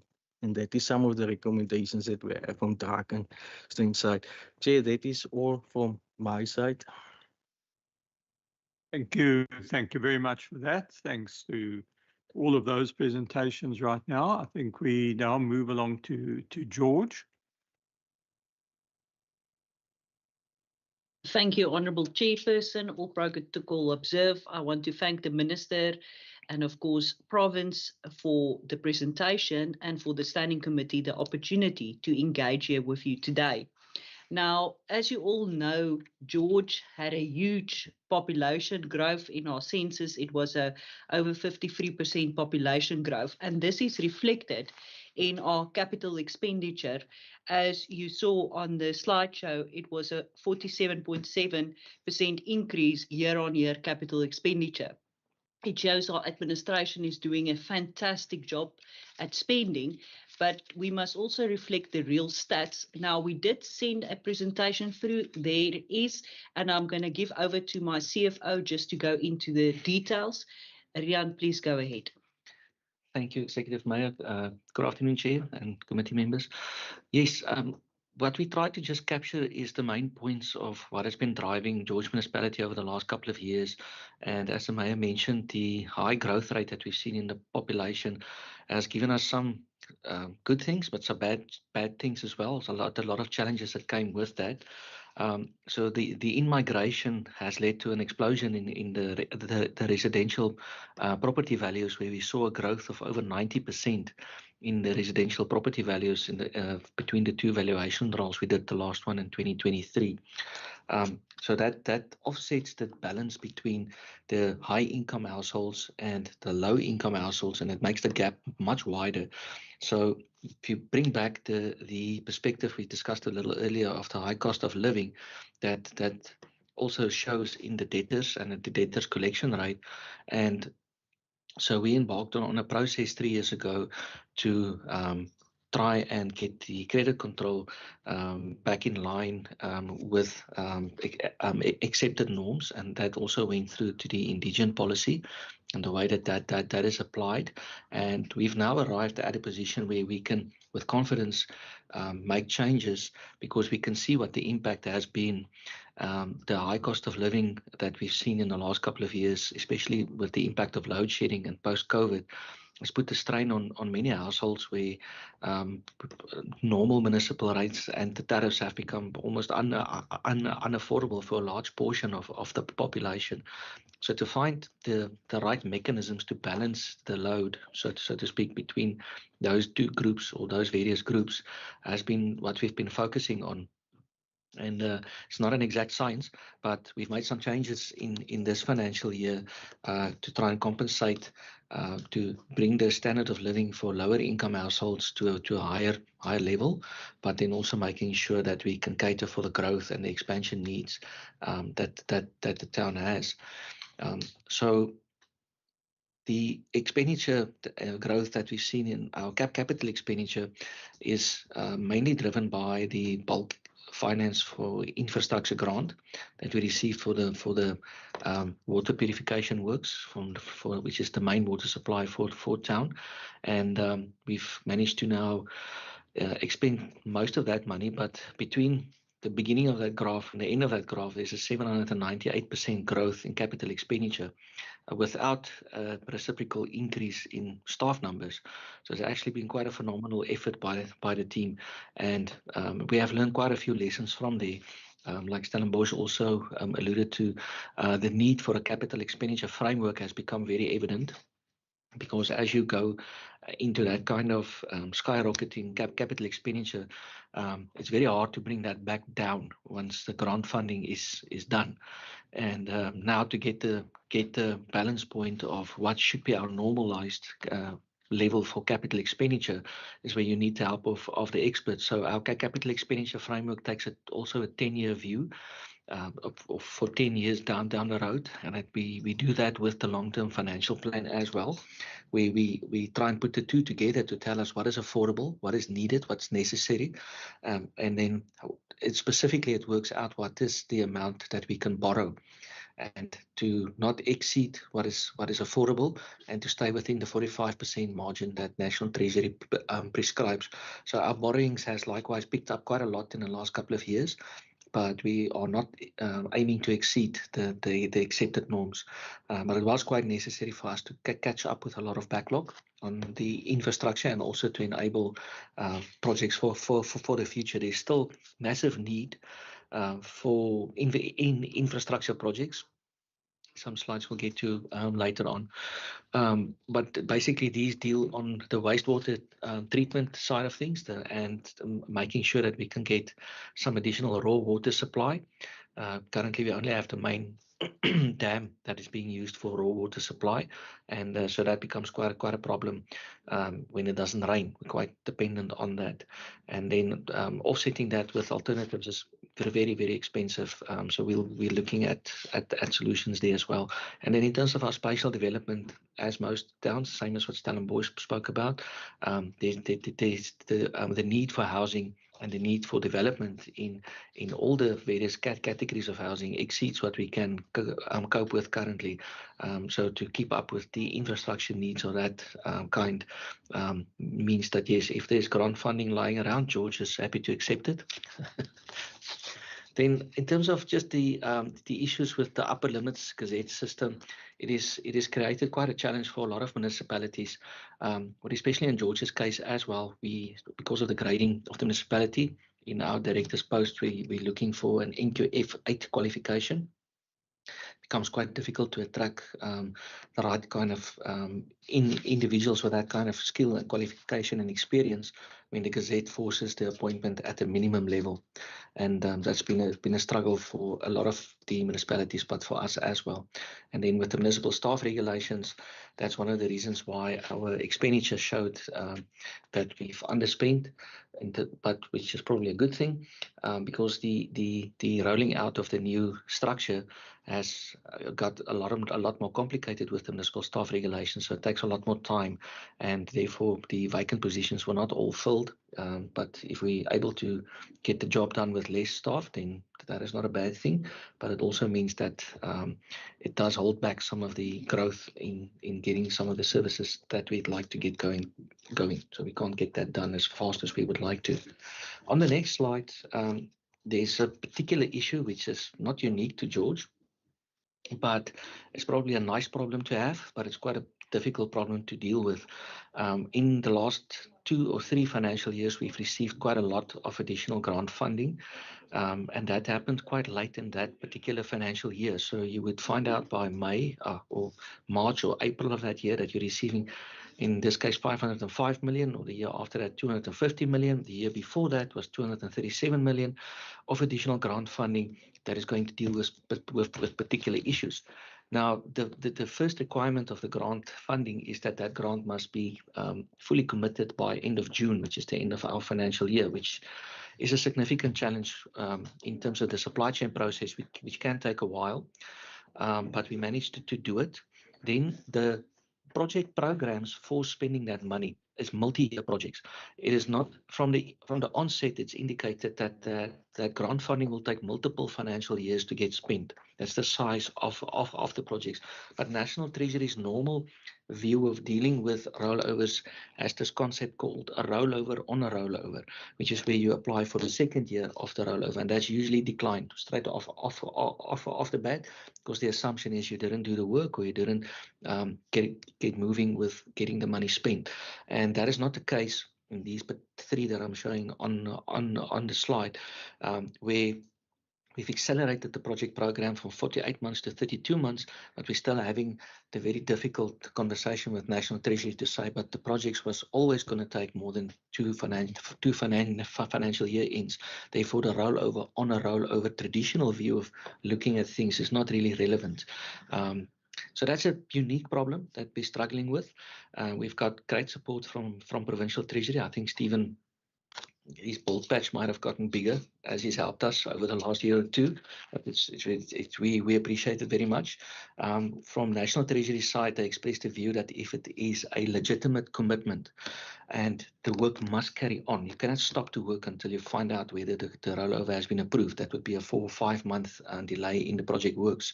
And we've met all those requirements. And because of the PTNG grant, most of these grants relate to work on the roads, where the roads had to be dug up about half a meter deep or more. You can't leave it like that for 4 months waiting to hear whether the grant rollover is going to be approved. So we've carried on with the work, but that does create a cash flow problem where we've got to finance that work and the payments to the contractors out of our own pocket through bridge financing, and then hope and pray that the rollover will be approved so that we can offset the cash flow. It's a particular problem that we are dealing with. I don't think it will be with us forever, but it's probably something sitting in the legislation where going forward we need to find a way to deal with and identify it, to say that if the project is intended to be a multi-year project, slightly different rules need to apply, because the issue is complicated further by the modified cash basis that is applied, the accounting basis that is applied by national and provincial departments, versus the historical cost basis for municipalities. For us, from the municipality side, once the commitment is made and the contract is signed, when the cash flow actually happens is a management issue.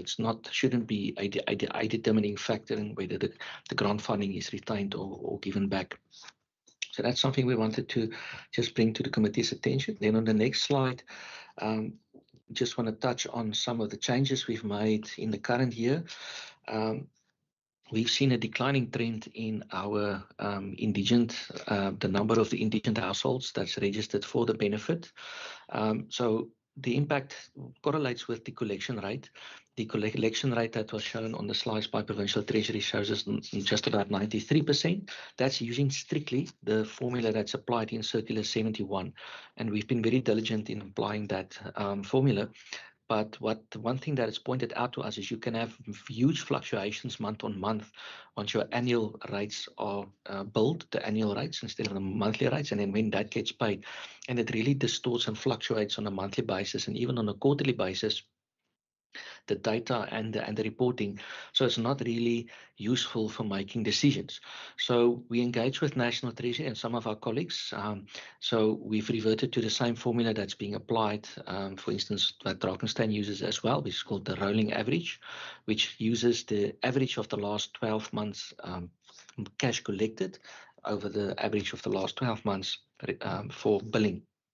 That is a much cleaner reflection of on the billing side and the debt collection side. And if we apply that formula, then at the end of this financial year now, end of June, our collection rate goes to 104%, which then highlights the difference in the two methods, where the one focuses heavily on opening and closing balance and the amount of debt written off, and that creates a distortion, doesn't really show what's been done on the ground to collect the outstanding debt. So that will be the formula that we will apply going forward. And it's also the formula that we will report on in support schedule 2 of the C tables. And we agreed that with the National Treasury as well. So that's on the collection rate. And then our target, we will then have to revise as well to be higher than what we've used before. But I think that if we just look at the amount billed versus the amount collected, we've exceeded what we've collected has exceeded what we've billed for a number of months now in the last 18 months or so. So that brings us to the indigent benefit and finding that balance that I spoke about. What we saw the declining trend in the indigents, we first standardized on the 2 times state pension, which is the normal guidance for BICOCTA. So we did that, and we then also started the process of re-registering the indigent benefits. Some of the indigent households were on the register for a very long time. So we had to go through that process also to deal with the audit findings from the Auditor General. So in the last 18 months, we've re-registered everybody that's currently on the indigent register. And what we found is a lot of people didn't come back to register again. So we've got a big project for the next 6 to 7 months to go and revisit those households and reach them with the help of EPWP and our area officers to find out why didn't they come back. Are they now employed? Are they no longer indigent? What has caused them not to come back and apply for the indigent benefit? We've also made a small number of changes that will hopefully lift the benefit or the number of people registered. So we've increased the threshold from 5,460, which is 2 times the state pension, to 6,000. And then that was level 1 for the indigents. And then we've introduced a level 2 benefit, which is half of the benefit of level 1, except for the free basic electricity units. And that threshold is 9,000. And the uptake has been quite slow. We were expecting quite a lot of households to fall into that category, but it's not really taken off the way that we've expected. When you make these kind of changes, it's quite difficult to know what the uptake will be because you don't have all the data of what everybody is earning. So it's like a shot in the dark. But we will assess this data on a quarterly basis and see, do we need to make adjustments? Some of our colleagues at other municipalities had go as high as 4 times state pension. So we will. Mr. Du Plessis, could you perhaps wrap up? We're sort of running out of your time slot there now. Thanks, Chair. I'll do that. Right, so yeah, there's some of the changes reflected on screen, and I think on our there's 2 more slides, just dealing with just a visual presentation of the rollover issue. This is just to demonstrate how the rollovers, the plan, this is straight from the engineering guys, showing that the project was going to take more than 1 year, and therefore the rollover is going to be an issue for more than 1 financial year end, even though they accelerate the program. The next slide is more or less the same, just summarizing the totals into quarterly totals. And just highlighting that it's likely that there will be multiple rollovers on some of these grants that stretch over multiple years. That issue has been discussed. In the last slide deals with the Go George bus service. We currently have a couple of challenges that need to be addressed, and we are keeping our provincial treasury colleagues updated with that. Zaida, maybe if you can just go to the next slide, please. I just made a short list of oh, it's already there. It's not changed on my screen. Sorry. That's just the one before that. Yes. So the current contract we have is the end of a 12-year period that ends on December next year. And so we're in the process of having to renegotiate a new agreement with a vehicle operating company. And we are having a lot of challenges with that. The BOC has taken us to court because of or are planning to take us to court for fleet transfer issues. And so we are trying to resolve some of those issues.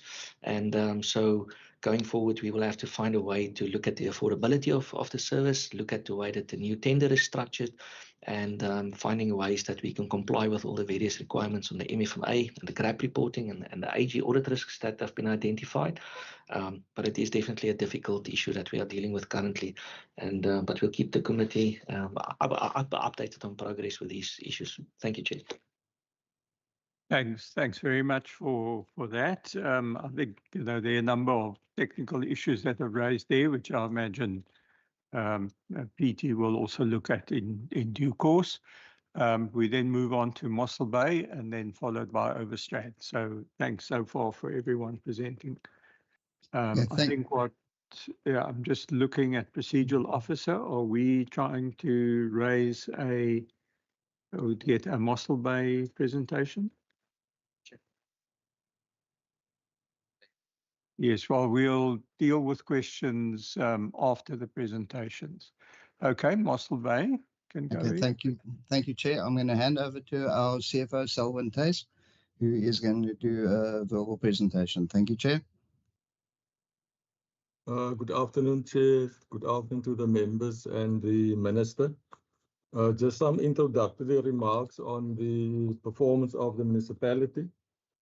The municipality was assessed by Ratings Africa as financially sound with a very strong financial position. The municipality has achieved 5 clean audits in the last 5 financial years, with 11 clean audits in the last 13 years. And I just want to dwell, Chair, on the long-term financial planning and model that is utilized by the municipality in terms of managing its capital budget and its exposure to borrowing. So that model is basically prepared on a yearly basis and runs in conjunction with the budget planning processes, which then indicates what is the level of borrowing that the municipality can afford without placing undue pressure on the finances of the municipality, as well as rates and tariff increases. Just to give the committee a reflection that the municipality has adopted a fairly aggressive borrowing program over the last 3 financial years, with borrowing tapering off in the current financial year and then leading into 26-27. And that borrowing was specifically geared towards securing electricity or achieving electricity security in terms of investing in solar energy projects specifically. And the level of borrowing compared to the operating revenue of the municipality, excluding grants, sat at 23% at the end of June this year, compared to a council target of 35. So that is quite well managed in terms of that particular issue. Then just some observations in terms of the ratios that were presented by the Provincial Treasury colleagues at the beginning of the session. In terms of the operating expenditure, it was indicated that the performance at the year end was 96.3%.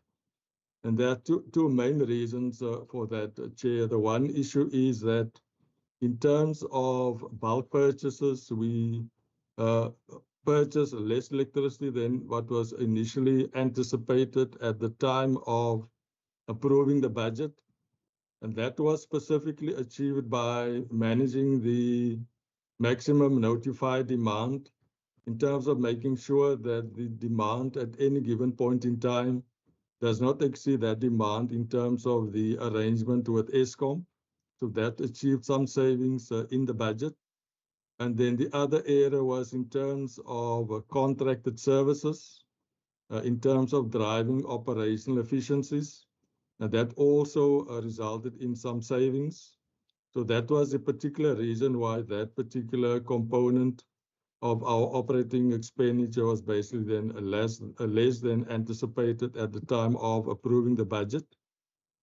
The collection rate for the year under review, we ended up with a collection rate of 96.26%, which is above the NT norm of 95. And we have consistently achieved around about 96, with intention of moving that up to 97 in the current financial year. The other important ratio I want to highlight is the cost coverage, sitting at 4.4 months against a NT target of 1 to 3 months. So the municipality is doing fairly well in terms of that particular financial indicator.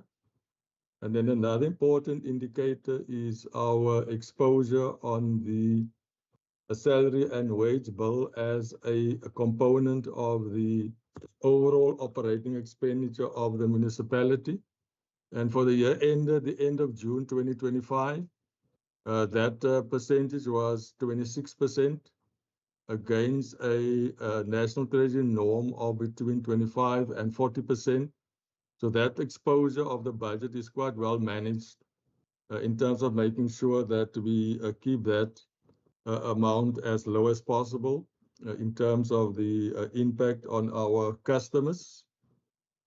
Then, Chair, just a reflection on some of the challenges that we are confronted with as a municipality.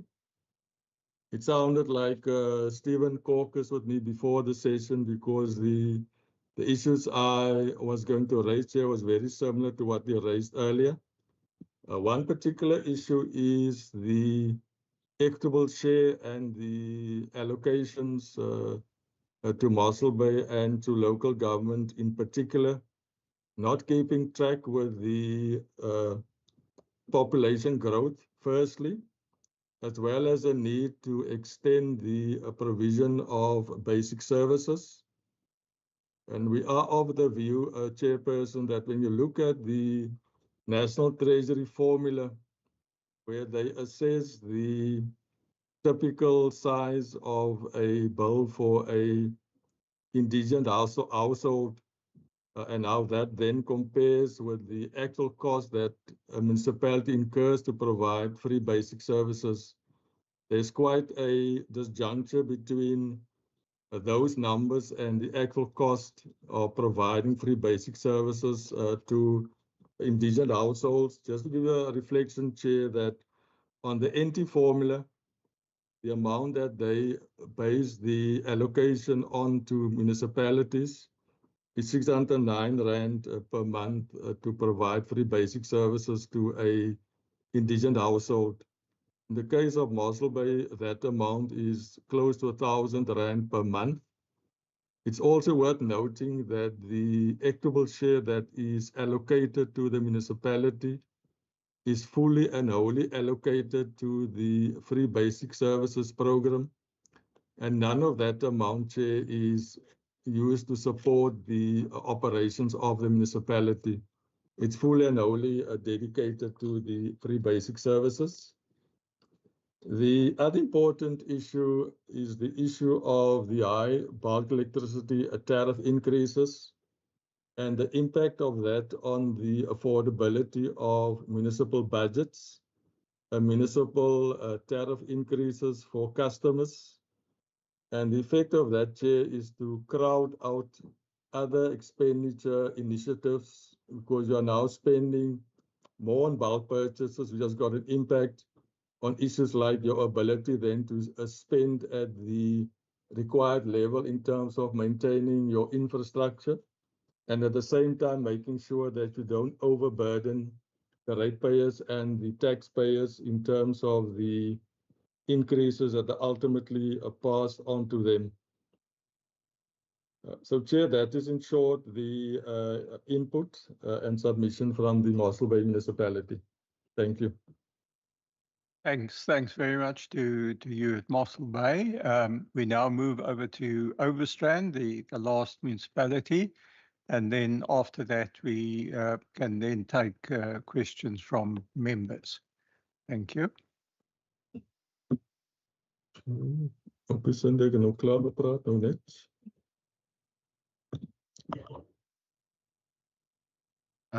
Thank you, Chairperson. Thank you, members. I'm Dean O'Neill here from the Overstrand municipality. Chairperson, I think one of the advantages of speaking last is that you can actually say what everyone else has spoken, what I wanted to speak about in any case. But I would just like to highlight a couple of issues. I fully agree with the equitable share. You know, the issues that has been raised by the other municipalities on that. I think Overstrand is most probably the municipality in the Western Cape that has the highest, you know, in terms of income, because ours is 4 times the state pension, and still we're struggling to you know, get to the levels that we were before the AG actually pointed out the fact that we need to, you know, review our indigent registers every year, and still we're struggling to find people. But what worries me about this, the whole issue of equitable share, and I know my colleagues have seen in the articles in the paper the last number of days, that NT is actually coming for municipalities and looking at, you know, your indigents, the registers. And what worries me about that is they're going to look at your register and measure it, as the CFO from Mossel Bay has also pointed out, measure it against your, you know, the national policy and the national standards. And the two are, I mean, the national policy is way out of, too old. It's, I think it's the last time it was actually revealed was the middle 2000s, if I remember correctly.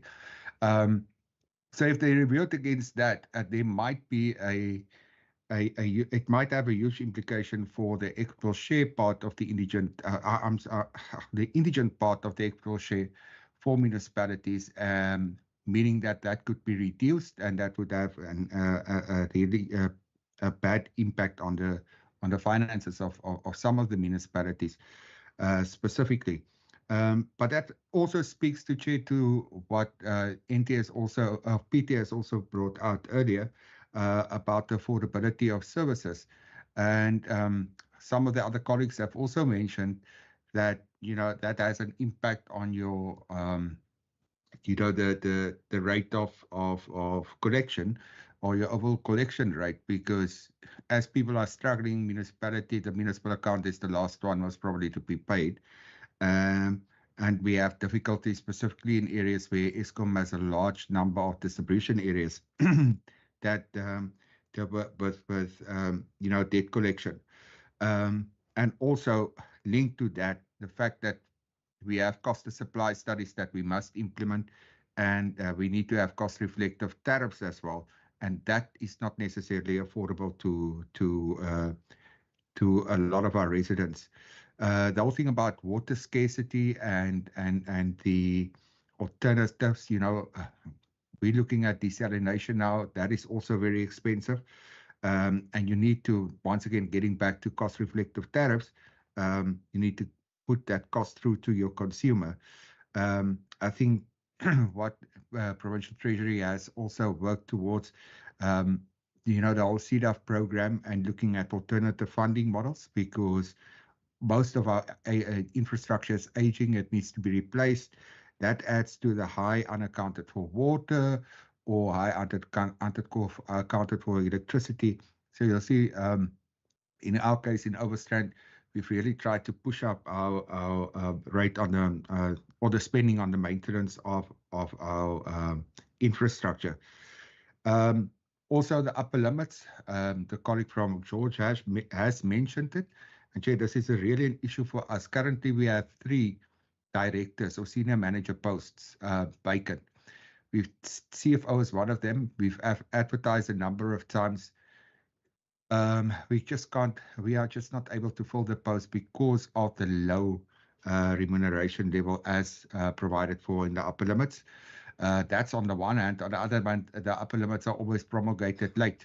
So the current one for this year was supposed to be promulgated in March. It hasn't been done up to date yet. So that is an issue I think that will come and visit all of us, as I know most of my colleagues are about my age. So in 5-10 years' time, we would find it very difficult to fill those posts, as some of us are going on retirement, if the upper limit issue is not addressed appropriately. Chair, and the last one, I think most of us are also struggling with affordable housing opportunities. Drakenstein has mentioned it, and George has mentioned it, but we are struggling basically to find sufficient beneficiaries for the what we call the RTP houses, because the policy is also outdated. The Housing Act was promulgated, I think, in 1997. The Housing Code just after that, and the cut-off income for someone to qualify as a beneficiary for a house has remained the same for the last 25 years. I know why they don't want to increase it, because obviously then the number of beneficiaries would like to increase and there's just no money. But I think maybe what we should do is to look at, what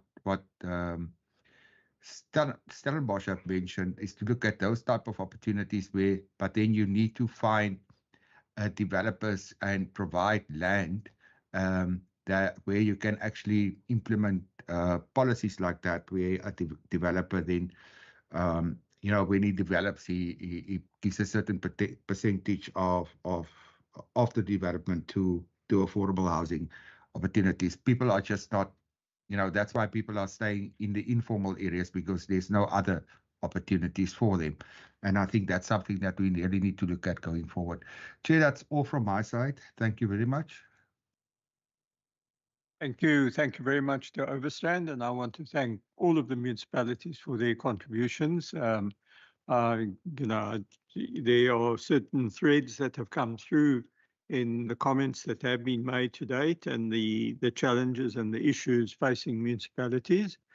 And I'm sure that PT has also taken note of these points, and possibly there is some magic that they can weave. But we should probably not be sure whether it will be this month that they will do it. But I think on that note, I want to hand over to members on any questions that they may have. I know Honourable Nkondlo had a hand up earlier, but I just felt it important that we conclude these presentations before we take questions. So I think if each of you can just confine in this round to 3 questions, and let us see how we can go. We've got about an hour to go to the end of this meeting. I know some of us have a further meeting thereafter. So over to you, Member Nkondlo.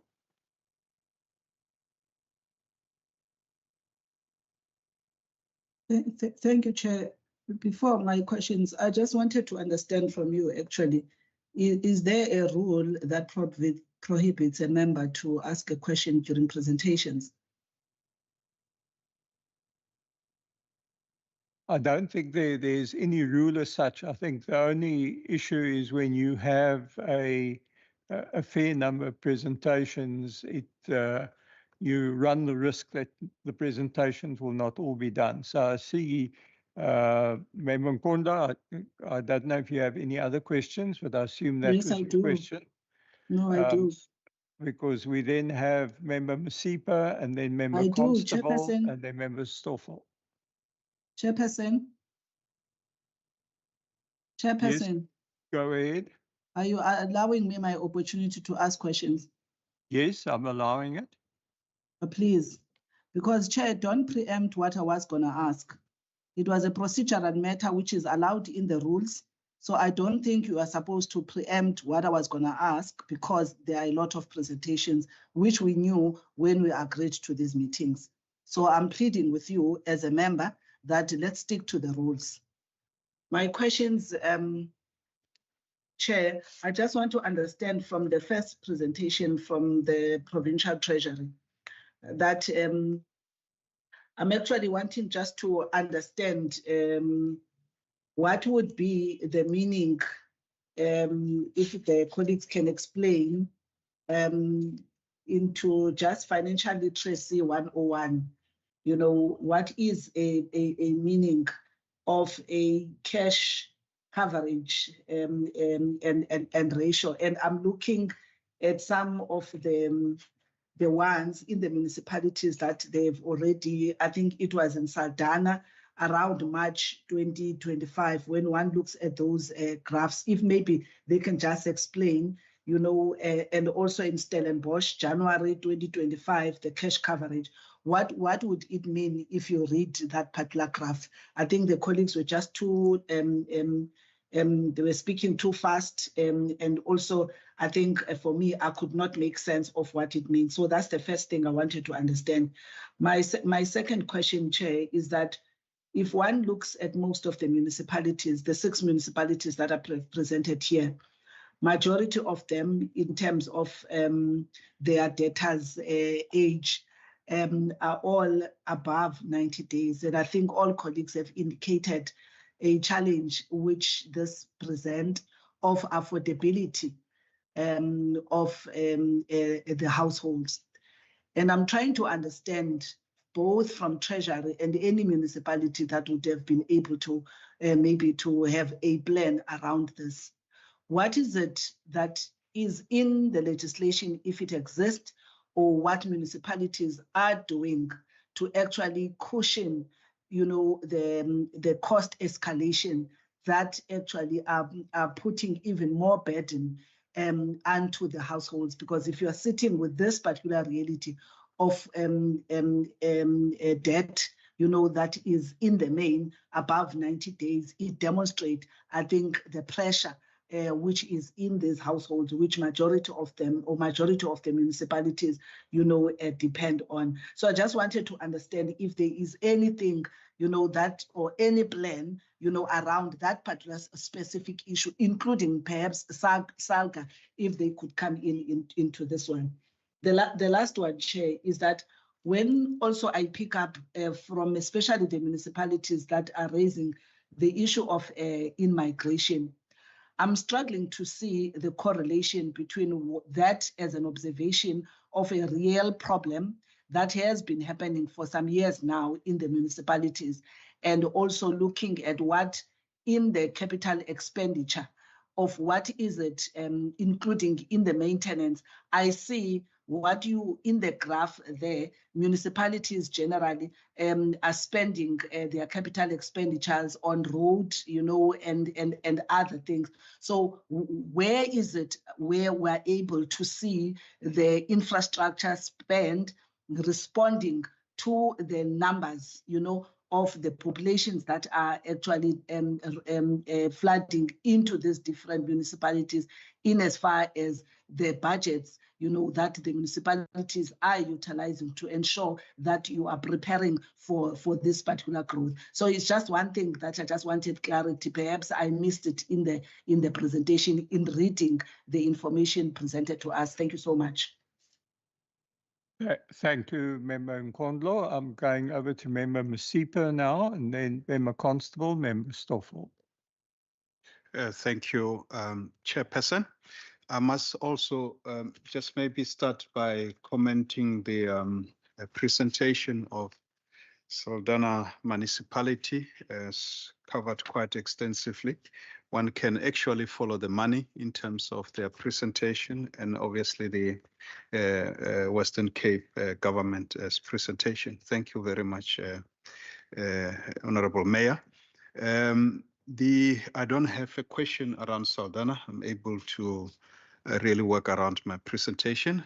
But the question on Stellenbosch, they presented a very short presentation on, I can't even say what page, but on economic challenges.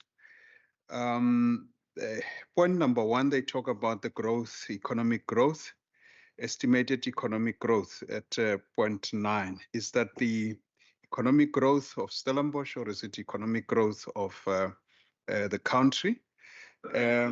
If so, the other question that I just want to know, I mean, if they can answer that, but what is the projected economic growth of Stellenbosch, if that could be answered? But also what they are saying is that they are growing at 12.9% year on year in 2023, and I don't see what is really expected to be their year-on-year employment growth. I would have loved to see what was the current projections and what their unemployment rate is looking like and what their economic growth is looking like. I think that would have just helped us really, because I mean, this information is kind of so what, you know. The next, obviously, issue that they have raised is the issue of Adam Tass as development there. There is quite a number of concerns that have been raised. So maybe just some clarity in terms of the reduced funding, you know, as to how are they going to really manage around that, if there is obviously any areas that the Parliament can assist, or if there are negotiations that are going on, I might have missed in terms of really getting around that particular project, because I see here is presented as a concern. I might have missed in terms of how they're going to go around this particular concern that has been raised. To quickly, the last one is to George. But before I go to George, I must just say congratulations to Drakenstein and well done on your performance in terms of your recognition as one of the best municipality, and you're competing against yourself. You said so, eh? No respect for Saldanha Bay. Okay, so the question really is on slide number 7. Slide number 7 on, on George, is about the new tender structure dispute on way forward. I think this is what has been highlighted. I just want to get at a practical level, what are the kind of dispute that they foresee? And if all other municipality can talk about this new tender structure in terms of what are the challenges that they are facing right now. Thank you, Chair. I think I have exhausted my questions. Thank you, Member Masipa. I think perhaps just that question on economic challenges and economic growth. I think if we perhaps also just consider a more generic question in terms of each municipality, in terms of the growth that economic growth type of opportunities that they need to go and create, and the extent to which they will need additional funding to undertake that, and you know, looking at that level of support that is needed. And then if you contrast that to some of the comments that have come out of municipalities of the concern of the level of grants that are going to be available in the future, declining grants, because on the one side, we've got to grow the economy, and we sit with a fiscally constrained area. So that is perhaps just an add-on to that particular question. I'm then going to Member Constable. Thank you, Chair, and thanks for the opportunity. Chair, I have some generic questions that I want to pose with regards to the municipalities, but on PT's presentation, I think it was Stephen who presented on the challenges facing municipalities, constrained with regards to local government revenue model.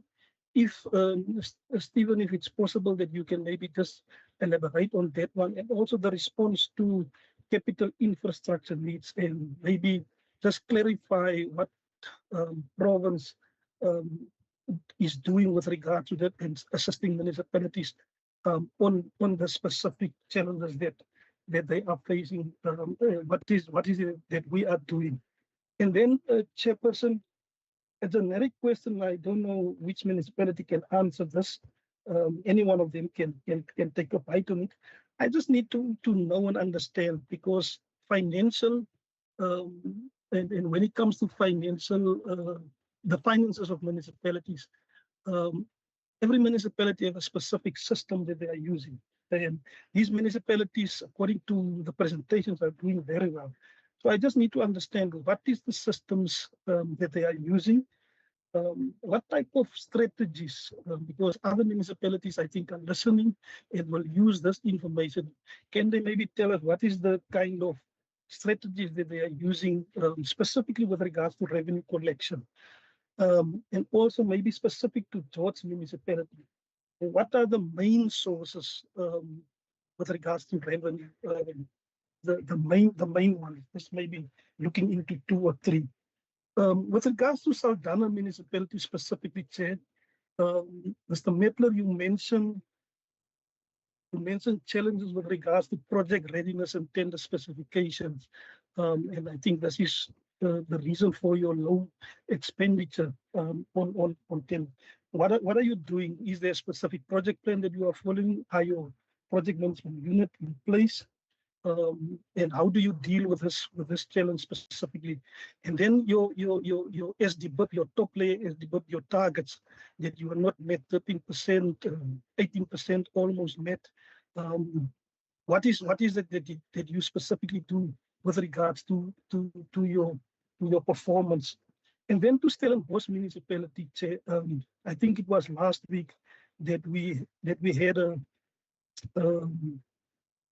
public hearing on land, and I asked this question to Stellenbosch because they mentioned in their presentation with regards to the housing needs.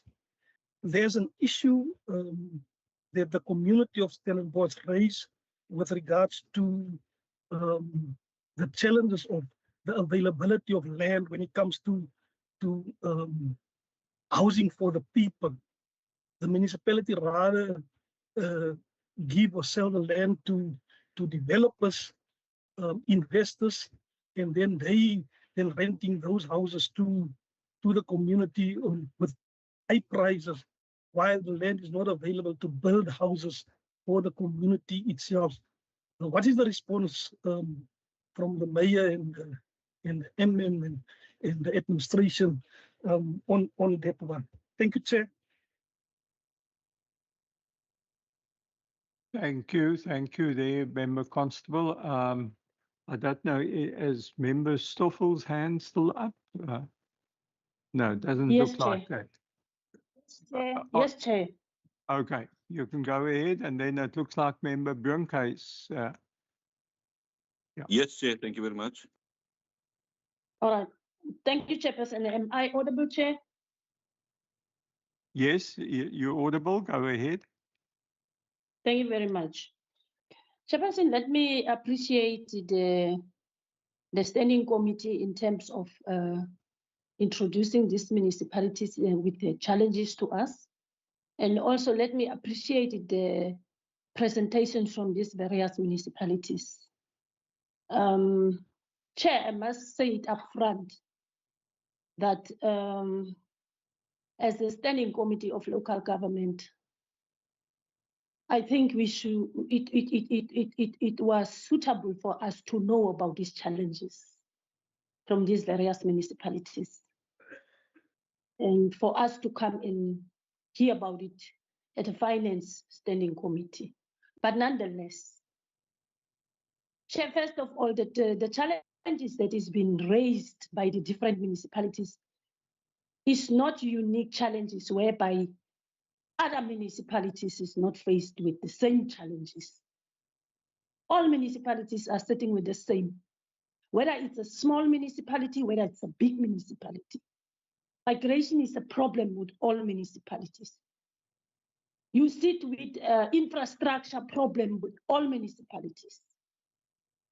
So I'm just wondering, Chair, And I'm referring this to the department, to the MEC specific. I'm just wondering what criteria was being used for these municipalities to come and account to us about their challenges. And this criteria that is being used, why that criteria was never been used by other smaller municipalities where the non-DA municipalities is not leading, not to come to this committee and being made aware to the committee the challenges faced.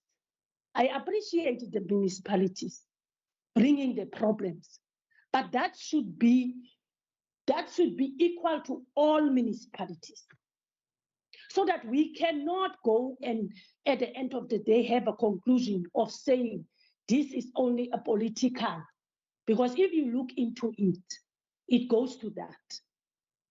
So and secondly,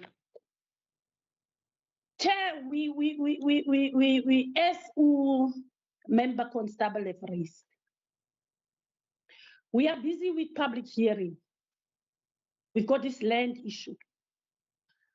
Most of these municipalities have complained about the middle class houses, the houses for our poor people that cannot be built. But all over by these municipalities, there's a land issue. So I think at the end, we should then, as this committee, have a conclusion whereby we said that even together with the local government standing committee, at some stage we must have a proper land audit report where we can know where is the land of government falling under the municipalities. But I think that one is for the resolution. Then, Chair, I don't want to derail. And I'm just wondering, except for Saldanha, Overstrand, and what is the other one? The other municipalities, according to the reports that is being given, is doing very well. I don't know why they have to be invited to the committee. Maybe it's to grandstand, but it's good to grandstand because it's the work that they have done. But I'm just wondering now, out of this standing committee meeting, how will be the assistance to these municipalities that have indicated they are struggling?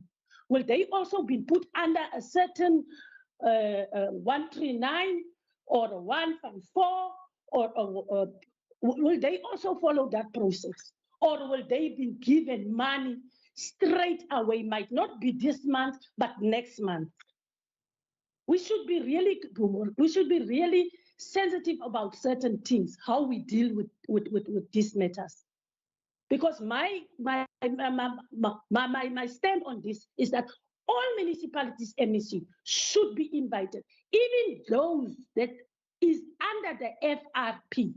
They should also be invited to the Finance Committee so that we can hear the beautiful progress that the intervention from your own office is doing to that municipalities when it comes to progress report, and when we come to, did this intervention plan assist them so that they can also come like these municipalities and give a beautiful report like the same municipalities. I thank you, Chair. Thank you, Member Stoffel. I think, as I indicated earlier, this has been a selection of municipalities based on the intermediate cities, and the four municipalities, because George falls in that category along with Saldanha, Mossel Bay, and Overstrand, who are growing at above 4% per annum. They're the only municipalities in the country that are growing at above 4%. And the idea was to gain an idea, perspective of what is taking place within those municipalities, so that on another type of presentation, one can deal with the rest of the municipalities within the province. And, quite clearly dealing with six in one session is quite a big task that we have. So I'm going to hand over to Minister and to HOD try and deal with some of those issues, and then we will go to the individual municipalities. Member But Brunkhuis, I notice Sorry, Chair. I notice you, Member Brunkhuis, so we'll take you as well before we hand over. Thanks. Can I go, Chair? You can go. Yeah. Thank you very much, Chair, and thank you very much to all the municipalities that have presented. Thank you very much for your presentation. Chair, just a general question to all those municipalities that is stating about their challenges and their progress and all the good work that they are doing. Chair, in the city of Cape Town's municipality, each ward councillor, they receive a ward allocation for every ward. I wanted to know if all the other municipalities, do they also receive, do their ward councillors also receive their ward allocations, like in the city of Cape Town? Thank you very much, Chair. Thank you, Member Brunkhuis. I think what we'll do is we'll do a round through the municipalities just to comment on their various questions that they can perhaps answer specifically. In the meantime, I think PT, if you can perhaps cover some of the areas which might simplify answers from individual municipalities.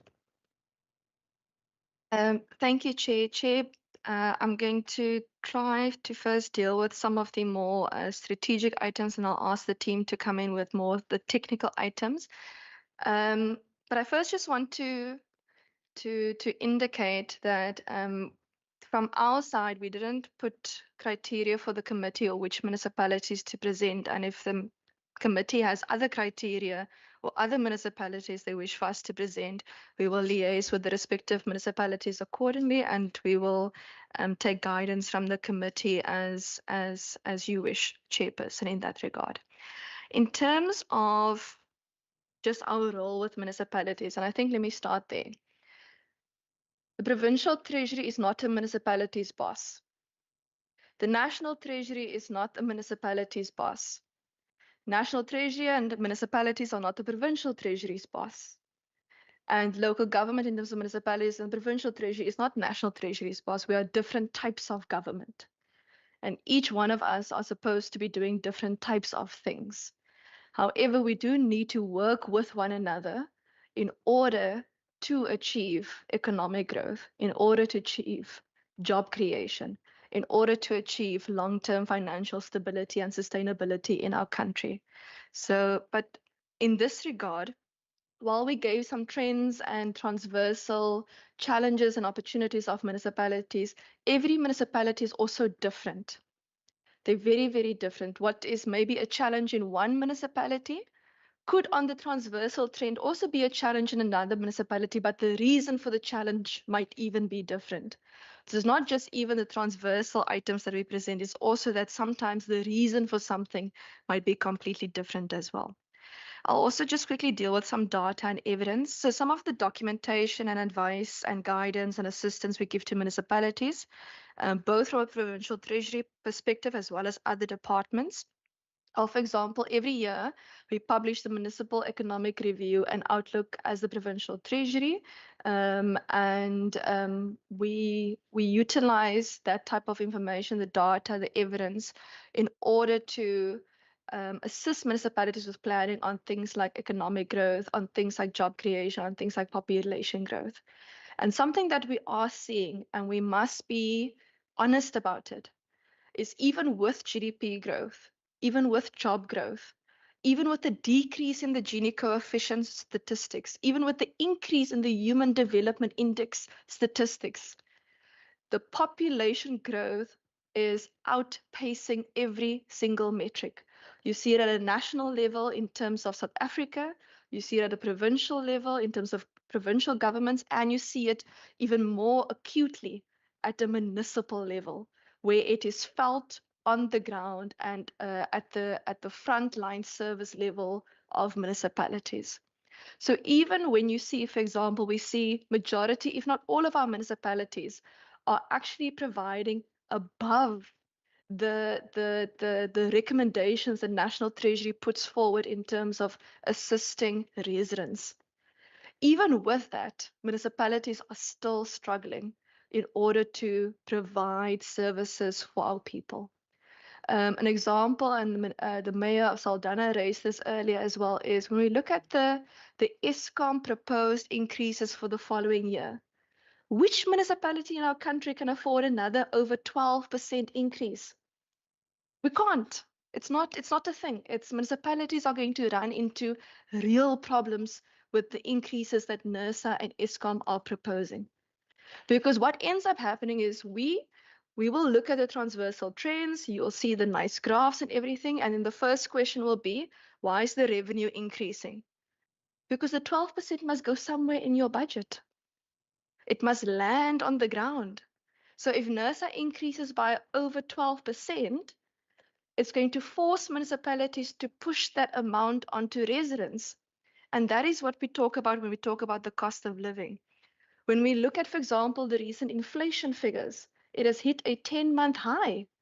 Cost of living in South Africa is increasing. So the impact of certain national policies are more and more being felt acutely within the municipality space.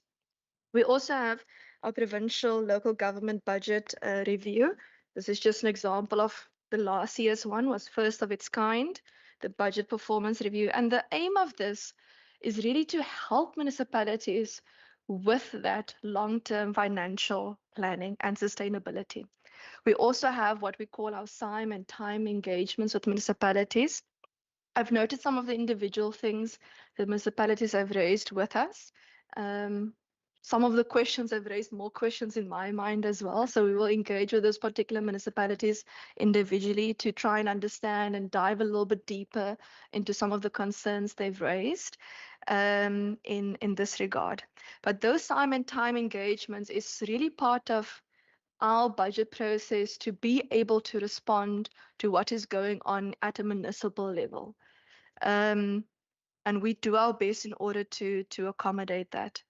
From DLG, our sister department, it's not just the grants that are sitting within the provincial treasury, there are also grants that sit within DLG, as well as with infrastructure, and where a particular municipality has raised something that's not necessarily within the vote 3 space, but within another departmental space, we will work with that municipality and try to liaise with that particular department to try and understand what the underlying reason for certain things may be. DLG also assists us with the socioeconomic profiles for towns and municipalities, and we also do quite extensive what we call MSCOA work with National Treasury and the municipalities to ensure the accuracy of data and evidence in this regard.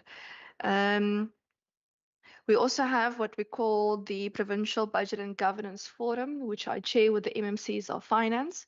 In some municipalities where there are no MMC for finance, you will find that the mayor will probably attend, and the MMs and CFOs also attend those in order for us to engage with one another as to what are the big ticket problems that we need to address. We also have the Forum and the CFO Forum, and we also have the Provincial Coordinating Forum, which Premier chairs with the mayors of municipalities as well, to also highlight what are those top items that as a province and municipalities we need to work with one another in order to address. We also have ad hoc meetings where municipalities want to discuss specific items. And if needed, if a municipality wants me to come there to speak about something very specific that doesn't affect other municipalities, you have my email address as well. And everyone seems to know Stephen, so you have Stephen's email address as well. We will continue our conversations. I just want to remind municipalities to keep their eyes on the deadlines and put forward their business cases for the Financial Management Capability Grant. Those are also opportunities as well as BFI applications. I know some municipalities were talking about funding requests, but I'm also aware of those same municipalities that are putting forward some business cases on some other matters. So let us have a conversation about where we can put business cases forward, where we can access additional funding. BFI is a good example. From a provincial treasury perspective, we also provide extensive guidance on auditing, accounting, financial systems, including technology, budget assessments, revenue strategies, supply chain management. We also invite municipalities to our smart procurement conference, which we had in May. We had a national annual financial statement consistency workshop, which was our first ever national version, partnership with National Treasury. Previously, we only did it provincially. We have our upcoming municipal development charges workshop, which we'll be having with municipalities. And we also have an upcoming revenue masterclass. And the revenue masterclass we have every year, and that will be in November as well. But please don't wait for a workshop. Don't wait for a committee meeting. Don't wait for those structured engagements. If there's a immediate problem, we are here to assist, Chairperson. The capital spending is both improvements of spending, and sometimes municipalities even top up the grant funding they get from different province or national with even their own funding. In this regard, but where specific questions are asked to municipalities, they are more than capable and experienced and astute to be able to answer for themselves in this regard. There are some other things that we haven't addressed also today that are also important for municipalities. For example, currently in terms of the national budget, the vertical split, municipalities are only getting 9.7% of the national budget, and they should actually be at 10%. So we need to continue fighting for municipalities to get at least 10% of the national budget because they are not there yet.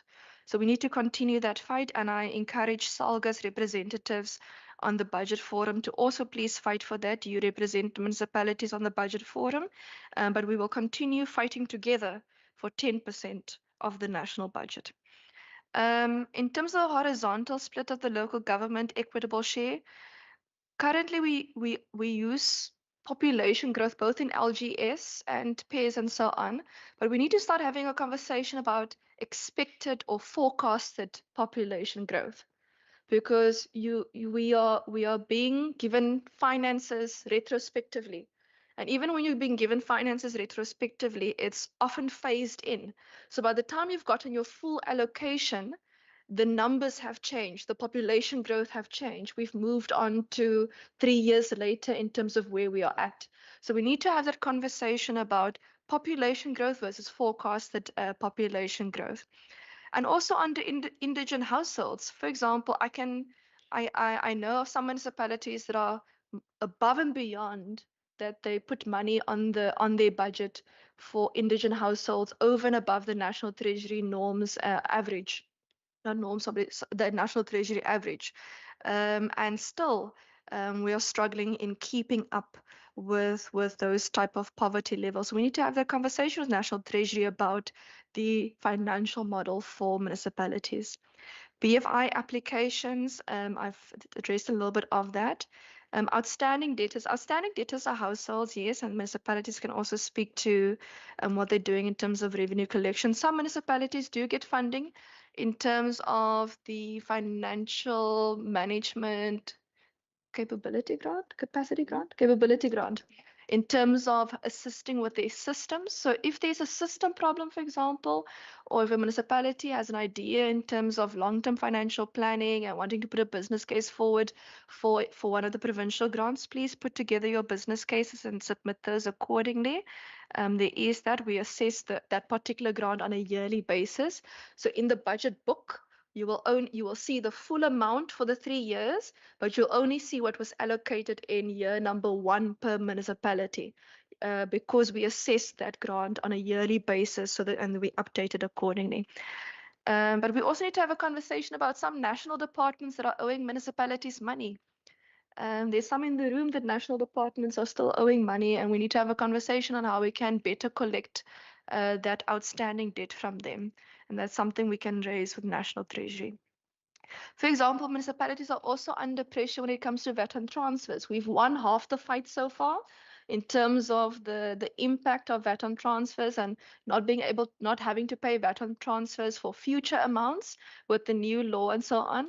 But once we get this completed, we now need to go back to National Treasury and say, actually, why can't you exempt municipalities and the province from, sorry, not the province, on VAT on transfers for the previous amounts?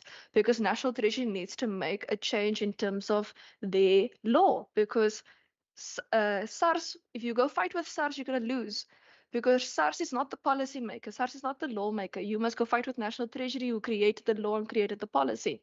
So that is a conversation we need to continue with them. Something that municipalities might not have raised today, but that keeps me up at night, is the impact that R2 is going to have on the financial stability of and sustainability of municipalities. And some are projected, not projected, sorry, are planned from national to start roll out on the 1st of December. It's based on the current timeline, I cannot see it happening. I cannot see it happening. So there's also hidden costs onto R2, not just the general rollout. So we need to have a conversation about what that's going to look like. I've spoken about NERSA, and NERSA has not even calculated what that 54 billion rand bungle is going to mean for the increase in electricity for the people of South Africa yet. It's not currently included in their current projections. Financial distress, Chair, as always, we're happy to do presentations on municipalities on financial distress. We await respective invitations accordingly. In terms of the rollovers and the when municipalities spend money, we'll also have a specific conversations with the municipalities that raise those, because in my mind, the first question I asked was, what was written in your business case? Because if you maybe not necessarily following your business case, then maybe there might be a problem as to the timeline of spending money, which might result in a yes or no at the rollover level. So, but we will have a conversation to see if there's a specific problem or if it is a system matter that we need to address. And then a final item that we also need to eventually speak about is that the increases in COE over time is going to start crowding out municipal budgets. And this is across municipalities in the country, that we need to have a conversation about the sustainability of COE budgets, especially within the municipal space, and making sure that we are not increasing so rapidly that it crowds out every other line item of your budget. So it is hard, Chairperson. I can tell you that if I had to take 10 problems at the province level, there's probably 10 problems for every problem of that 10 problems at a municipal level. But we try our best to work with municipalities, with National Treasury, with DLG, with other departments where these particular problems come up, and to do our best to say, okay, as team finance across every government, as team whole of government, team whole of society, what can we do together to be able to find solutions to some of these problems? And I know some of the municipalities will be at the top of their game to bring this into the budget process as well. Thank you. HOD? Thank you, Chair. So I'm going to respond to a number of issues, and then I'm going to hand over to the team if there's any specifics that I might have left out. So firstly, I think Member Nkondlo asked a question around cash coverage and cash coverage ratio. So that's the safety net measure, meaning it refers to the amount of money that you have in the bank. So if I lose my job today, it's the money that I have. Meaning that I need to be able to cover my expenses. And if I can do it, for instance, if it's 10,000 Rand and my expenses is 2,000, it means I can live for, survive, not live, I can survive for 5 months. And so the higher the ratio, the more favorable it is for the municipality, and obviously the lower the ratio, it would mean that the municipality is vulnerable and could run out of cash quickly. So it is a measure of survival. Then just in terms of the overall, there was two questions in relation to what Stellenbosch has raised in terms of the key service delivery and fiscal risk. The one was in particular around Adam Tuss, and then I think the chair also raised the issues around the reductions in allocation of some of the national and provincial grants. And I want us to just take a step back, because I think we come to the committee on a regular basis, explaining what is happening in terms of the macroeconomic framework, and we can't divorce the one from the other. So we have been to the committee, and we're coming back when we table the provincial economic review and outlook once again. So what we have seen, and as a result, because we are quite aware of the fiscal consolidation, and we know that our debt service cost is now the biggest expenditure item. And the National Treasury, in the tabling of the budget, was very clear that their first and objective is to stabilize debt service costs. Now, if that is your first objective, something needs to give. And so when we start talking about national and provincial grants, then that's really the origin of where this is coming from, because you can't dish out funding that you don't have. And so when this is happening, especially as it relates to grants, my personal view is that we should actually try and avoid or rather reduce the number of grants, because this funding should flow through the equitable share. Because we remain vulnerable to any changes that's happening within the macro space in terms of the subnational levels fiscal framework when we take these things into consideration. So I think that is that just broadly explains what we're seeing with grant funding, but not only with grant funding, also in terms of some of the initiatives that we might have made a commitment to that we needed to reevaluate.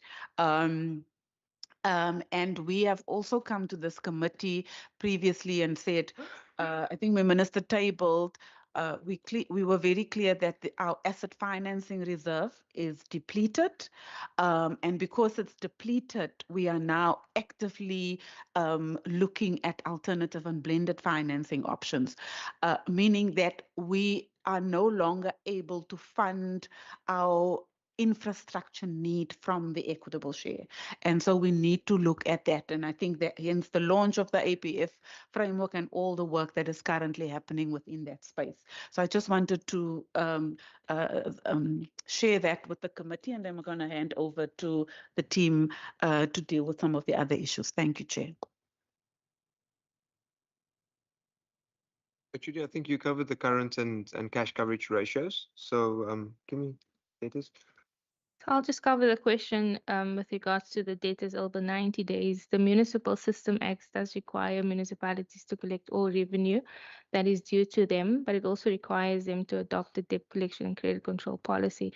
And in there, they need to make provision for the different types of ratepayers. And indigents is obviously one, or poor households is obviously one of the categories that they need to make provision for. To get some of the indigents on the indigent list for them to qualify for the subsidy, sometimes a challenge, and that can sometimes push up the debtors over 90 days. Thanks. Chairperson, I just wanted to quickly add on Member Kondlo's question. My HOD covered how to interpret the current and the cost coverage ratio, but I just do want to mention that, as Minister alluded, this publication that we developed, remember, the purpose of the publication is exactly that. It is to provide almost like a 101 overview of how the common person on the street in layman's terms can interpret financial performance of municipalities. And in the hope also that will help them understand better what kind of risks and pressures and challenges municipalities face, which will hopefully improve the payment culture as well that Kim was referring to. And then I'll just add a few more technical questions. Honourable Brinkhuis asked about the ward allocations in other municipalities, and what Cape Town does is not the norm. So I'd emphasise that Cape Town is rather unique in its approach as a metro there. I think, Honourable Constable, the Minister and HOD elaborated extensively on the constraints to the local government revenue model and also on the infrastructure assistance. You also asked about the financial systems that are used in these municipalities, and I just want to, I'm not going to name the financial service providers, but just to make the point that the same service providers that serve these municipalities also serve our vulnerable municipalities. It's the same system. So I forget if it's Mossel Bay and Lanesburg that have the same service provider, and George and Cunnaland have the same service provider. I might be muddling the details, but it's very much, it's not a different set of service providers. It is possible to make those systems work, and these municipalities demonstrate that. And then the strategies for revenue collection, maybe to end with that question, I think that the municipalities can speak to their individual strategies for revenue collection, because it does differ from place to place somewhat. But I think what you'll find across all of these 6 that are successful is the consistent application of their credit control policies. That they do not allow for leniency at any point in the cycle, that they are consistent and dogged in the way that they implement those credit control policies. And that's really the key, in our experience of oversight of municipalities, that really differentiates those that are able to maintain a high credit collection and those that don't. Thank you.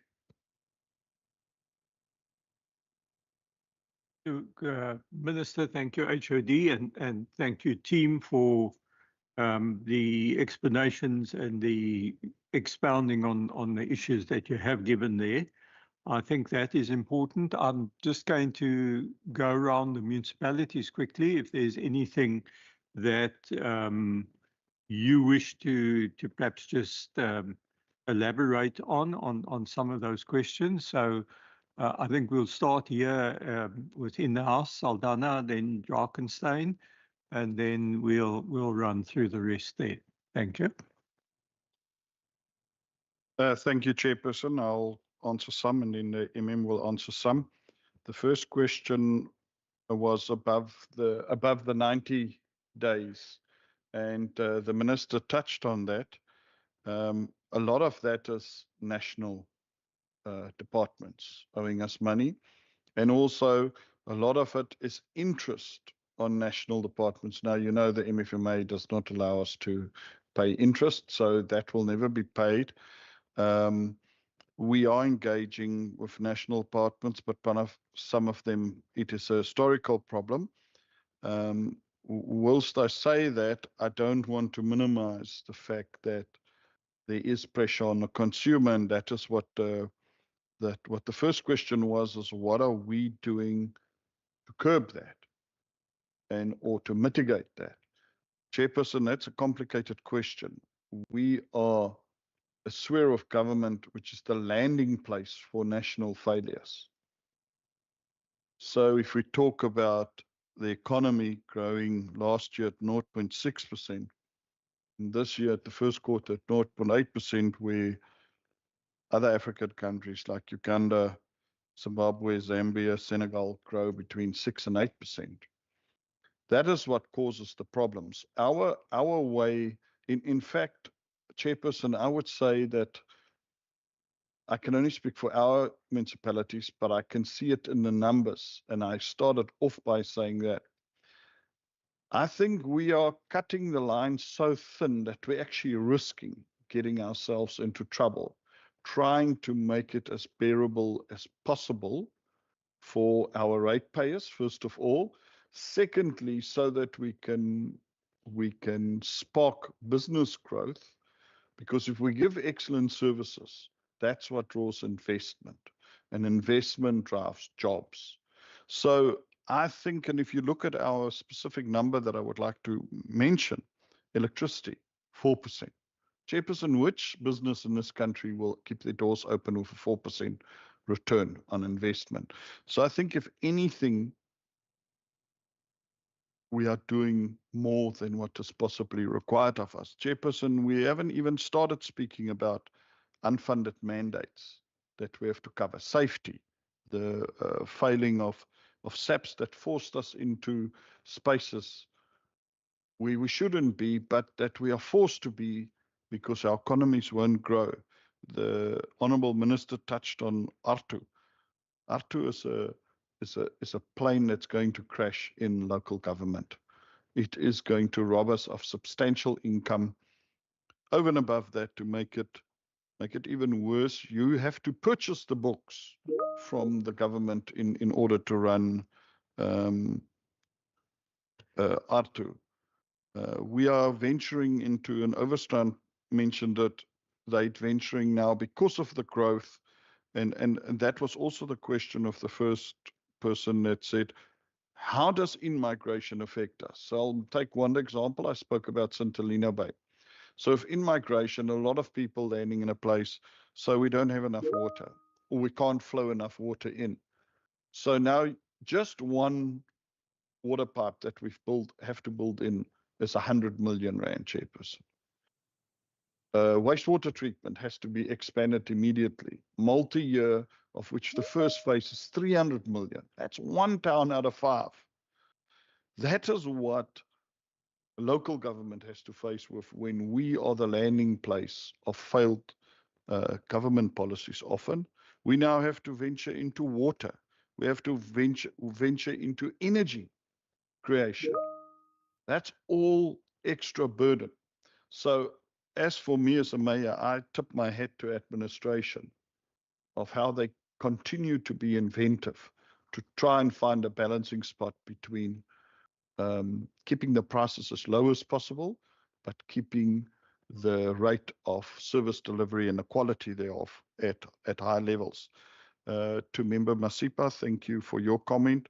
To Member Constable, I'll leave the MM to answer him.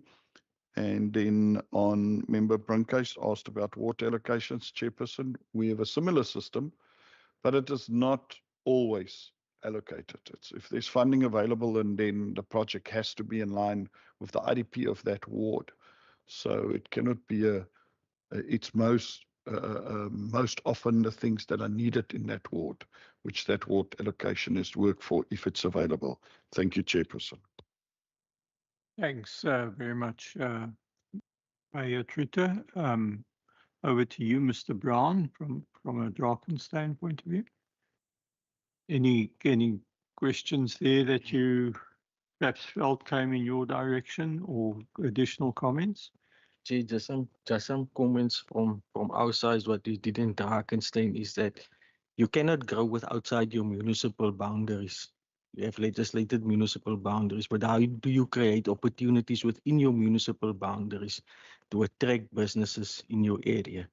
And where Drakensberg had a plus point was the migration from KZN and Gauteng a couple of years back. And we had a massive increase, especially in the residential market, to such extent with the implementation of the new valuation rule, on average, there was a 60% growth in the valuation role, and where we introduced property rates capping to limit the increase in property rates to 12.5% from the previous year, in effect giving 56 million back to consumers. Now, that is a Drakensberg case scenario where it's not the same as our neighboring municipalities, but I think it will come to other municipalities with their implementation of their new valuation role. Then you have different types of consumers in your areas. You have those that can pay, those that can't pay, and those that don't want to pay. And how do you strike a balance amongst them? Is with your indigent policy. You can't have a one size fits all. You have to categorize your indigent consumers. And then the other thing is, we need to acknowledge that you have municipal inflation and then you have normal inflation. And we sometimes, there's a confusion between the two. Normal inflation is based on a basket of goods and services from one quarter to the other. Our municipal input costs are salaries and wages. Salaries and wages in the municipal space for the bargaining council employees increase on average 5.8%. That's already above your normal inflation. Now you can't have tariff increases below 5.8, then it means you're working backwards and you're depleting your cash reserves. Bulk purchases of electricity is in excess of 12%. You cannot have electricity increases below 8 or 9%. Then it means you're moving backwards.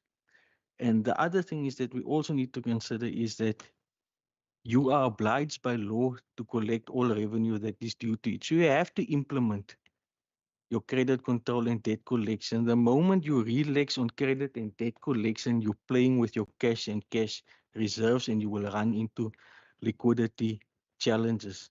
In our case, if the payment date is the 15th and all the receipting is completed by the 17th of the month, the 18th of that month, we implement credit control and debt collection. The other challenges that we do have is that we have Saron, Gouda, Hermon, that is Eskom provided areas, and we have no leverage in terms of debt collection by restricting electricity sales there. But what we've implemented is a 50-50 incentive scheme. So we say to consumers, all your outstanding debt at the end of January 2021, if your outstanding debt is 100 Rand and you pay 50 Rand, we are willing to write off the other 50 Rand. And that has also increased our cash and cash reserves. But we don't relax credit control and debt collection in any way. Thank you. Thank you very much, Drakensberg. I'm going to run through alphabetically the other municipalities. There was something directed towards George. And then after George, we'll run Mossel Bay, Overstrand, and then Stellenbosch to wrap up.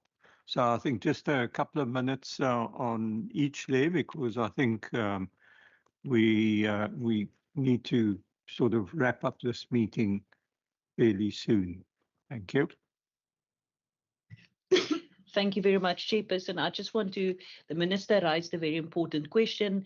Is it a issue or is it a business plan issue? It's definitely not a business plan issue when we talk about rollovers. If you look at our chart, you will see it's a multi-year projects that we pitched for the funding. So and that's the problem we are sitting with. So it is a rollover, non-rollover, but our planning in the initial phase was that it's a multi-year project as indicated on the chart, Minister. So, but we will talk to you gladly about that issue. The honourable members' questions, I'm going to give over to the CFO.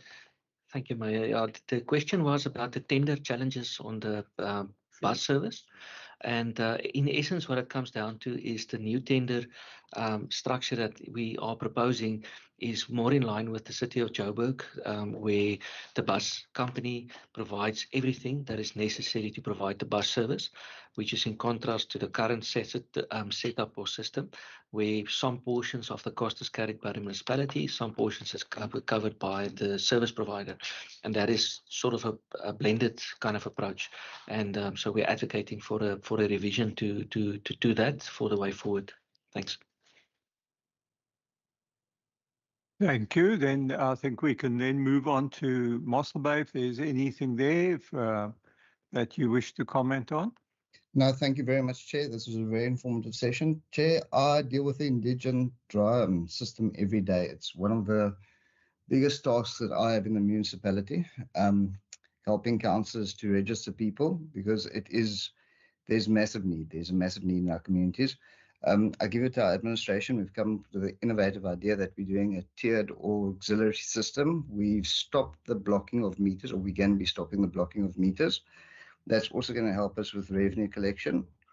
Then regarding the other challenges, I think everybody's spoken about, we've all got this for municipalities for our new income streams, and I don't quite know how we can do it, because increasing tariffs is not the answer. The reality is consumers are just getting poorer and poorer, and us going and keeping increasing tariffs, it has to end somewhere. And with this proposed Eskom hike, and fortunately I see Solga's also objected to it, that's going to help us. But we're sitting with massive challenges going forward. Fortunately, Mossel Bay is in a good spot. We are growing. There is growth. There's good growth. There's also good job growth. Jobs don't always come in the form that the people employed in Mossel Bay, they might be employed in George or they might be employed in Joburg. So they do come and go, but the families are here, our building industry is doing well. So yeah, so thank you very much, Chair. Thank you, Mossel Bay. Over to Overstrand. Thank you, Chair. I think just a couple of issues from my side. In migration, I think there's a misunderstanding among some of us that immigration is just coming from the poorer areas. I mean, in most of the municipalities that are sitting here today, I think the immigration is coming from all over the country, and it's not just one race as well. I think I just need to clarify that as well, because it is a fact that we are seen as municipalities that are doing good, and we're attracting people from all races and from all income groups.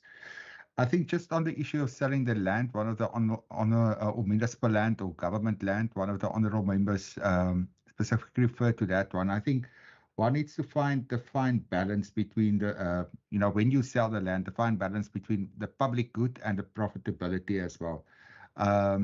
So if we can use the sale of our land or the sale of public land to also contribute towards the most needy in our areas, providing services to them and housing opportunities to them, those are some of the things that we need to take into account. So what I'm trying to say is we do not just sell land because we want to. We actually do go through a full process of assessing what would be the benefit of the sale of that land to the municipality and to the residents as well. There was a specific question on the funding for ward councillors. We do it here in Overstrand as well, the same as in Saldanha. But like the mayor said, it is dependent on budget availability. Then just the last point, in implementing, of course, we also implement our credit control and our debt collection policy. But we also, it needs to be a living document because public dissent is growing all the time. And once again, one needs to find the balance between, implementing your policy, word for word, and also making sure that your town doesn't burn. Overstrand, over the last couple of months, we've had a number of protests, and specifically not on service delivery, but on high accounts. And we need to find the balance between, how we can implement our policy, ensuring that we are and remain financially sustainable, but also listening to the public on the one hand, and seeing what we can implement to actually address some of those challenges as well. Chairperson, I think just one last thing, and we've mentioned it on a number of occasions as well, is this whole thing about the overregulation of local government and what that costs actually are to the municipalities.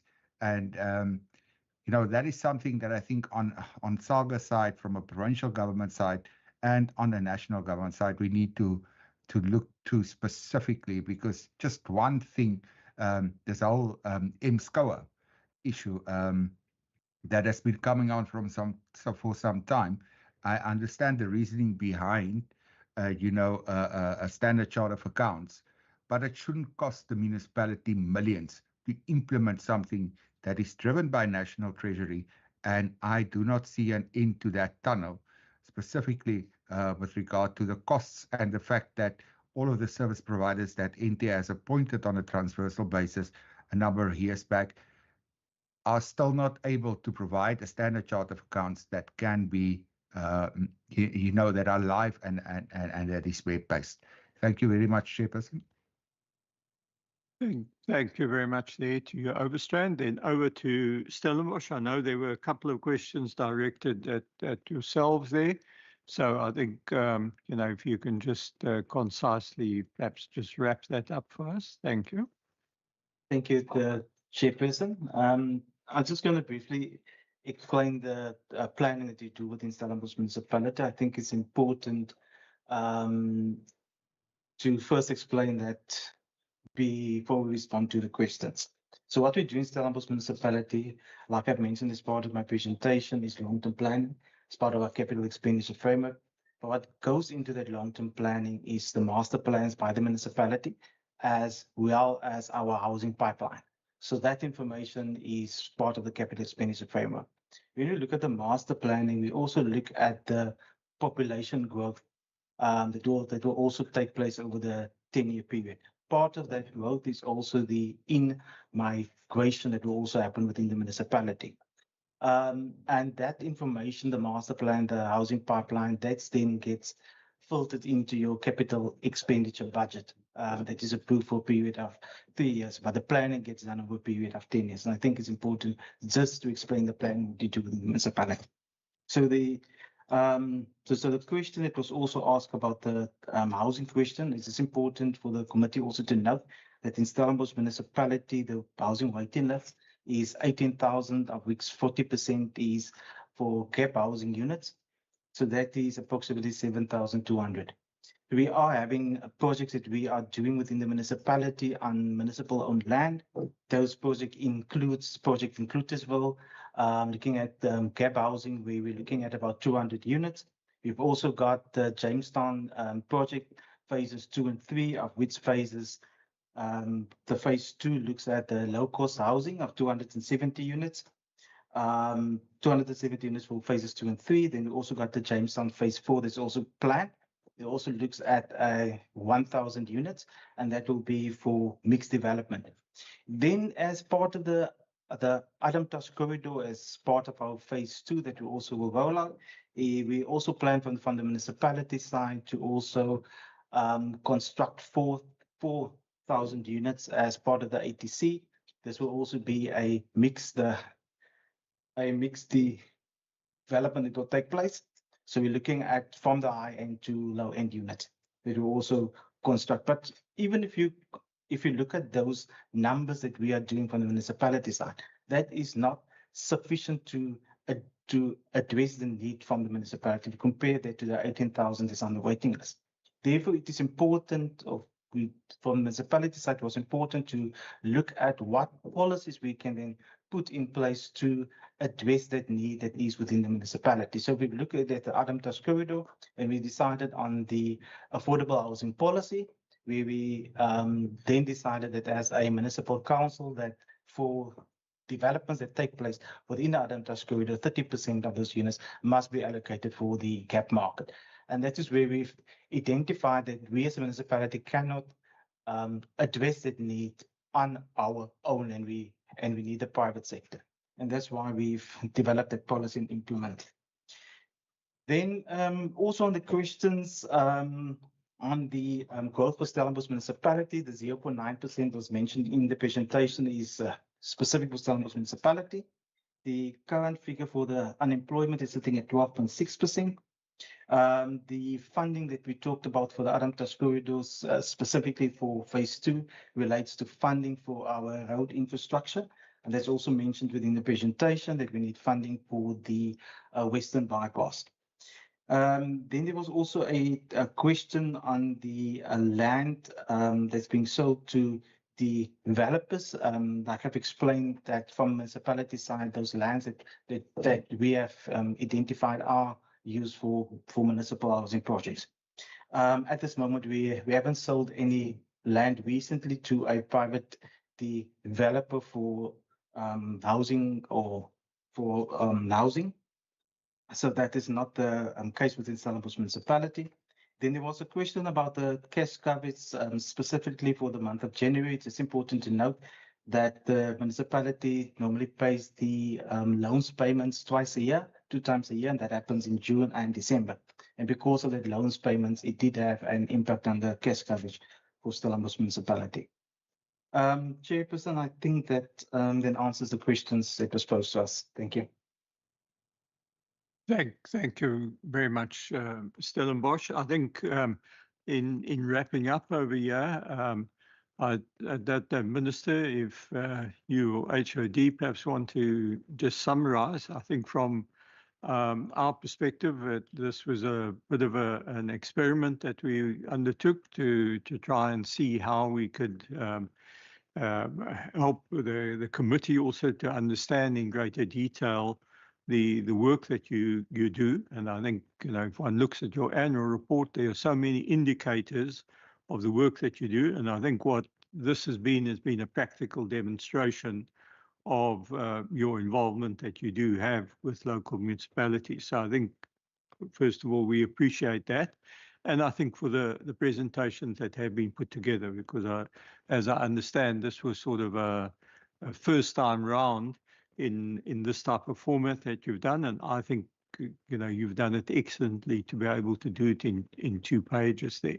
So I think thank you to that whole team. I also want to thank the municipalities that have contributed and participated. And for those municipalities who've taken the trouble to come here, those of you who've done presentations, those of you that have spoken to it, I think all of that is certainly valued, and we are very thankful for what you have done, and also for the various teams that have then been online and available to learn here, and possibly it becomes a joint learning exercise in terms of that comparison. Over to you, Minister. Thank you, Chair. I just want to say thank you to yourself and the committee for putting this forward. I think it's always wonderful being able to showcase what one is doing, realistically on the ground. But I also just wanted to say thank you to Team Finance. And here I include Provincial Treasury, I include DLG, I include our municipalities, our mayors, our MMs, our CFOs, and all the other administrators and officials, but also SALGA as well as National Treasury. Because very often, it's even when we're not in front of committees, we do grapple on a day-to-day basis with a lot of these issues, but we grapple them in a way that it's not just looking at them as challenges, but how can we turn a challenge into an opportunity? And just to end off, to wish everyone a happy Heritage Month and a Heritage Day tomorrow. It's also Tourism Month, it's also Disability Month, and Cape Nature is also open for free this whole week for those who want to go to our different districts and municipalities and spend their money on local economic development in order to help our economies grow. Please do support the municipalities. For those who are here in person, please drive home safe and take wonderful pictures of those flowers on the way for us, for those of us who won't be able to go and see them. But really, thank you so much. And thank you, Chair, and to the committee for everything. After this, I need to, for Heritage Day, to go inspect our budget books to make sure that for Heritage Month, that we are also doing our part in protecting our heritage. Thank you so much. Thank you very much, Minister. Thank you once again to everyone who participated. I'm just looking at Procedural Officer. I think there are refreshments down the passage. So please go and partake of those refreshments before you head home. I think there's a fair bit of traffic out there right now.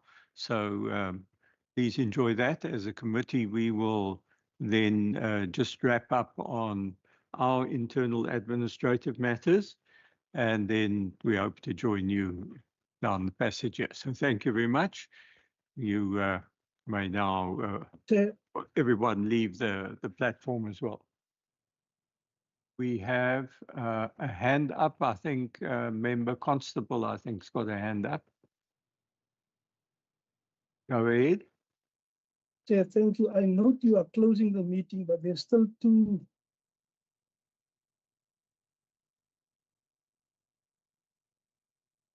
We're not hearing you, Member Constable. Chair, can you hear me? Yes, sure. Go ahead.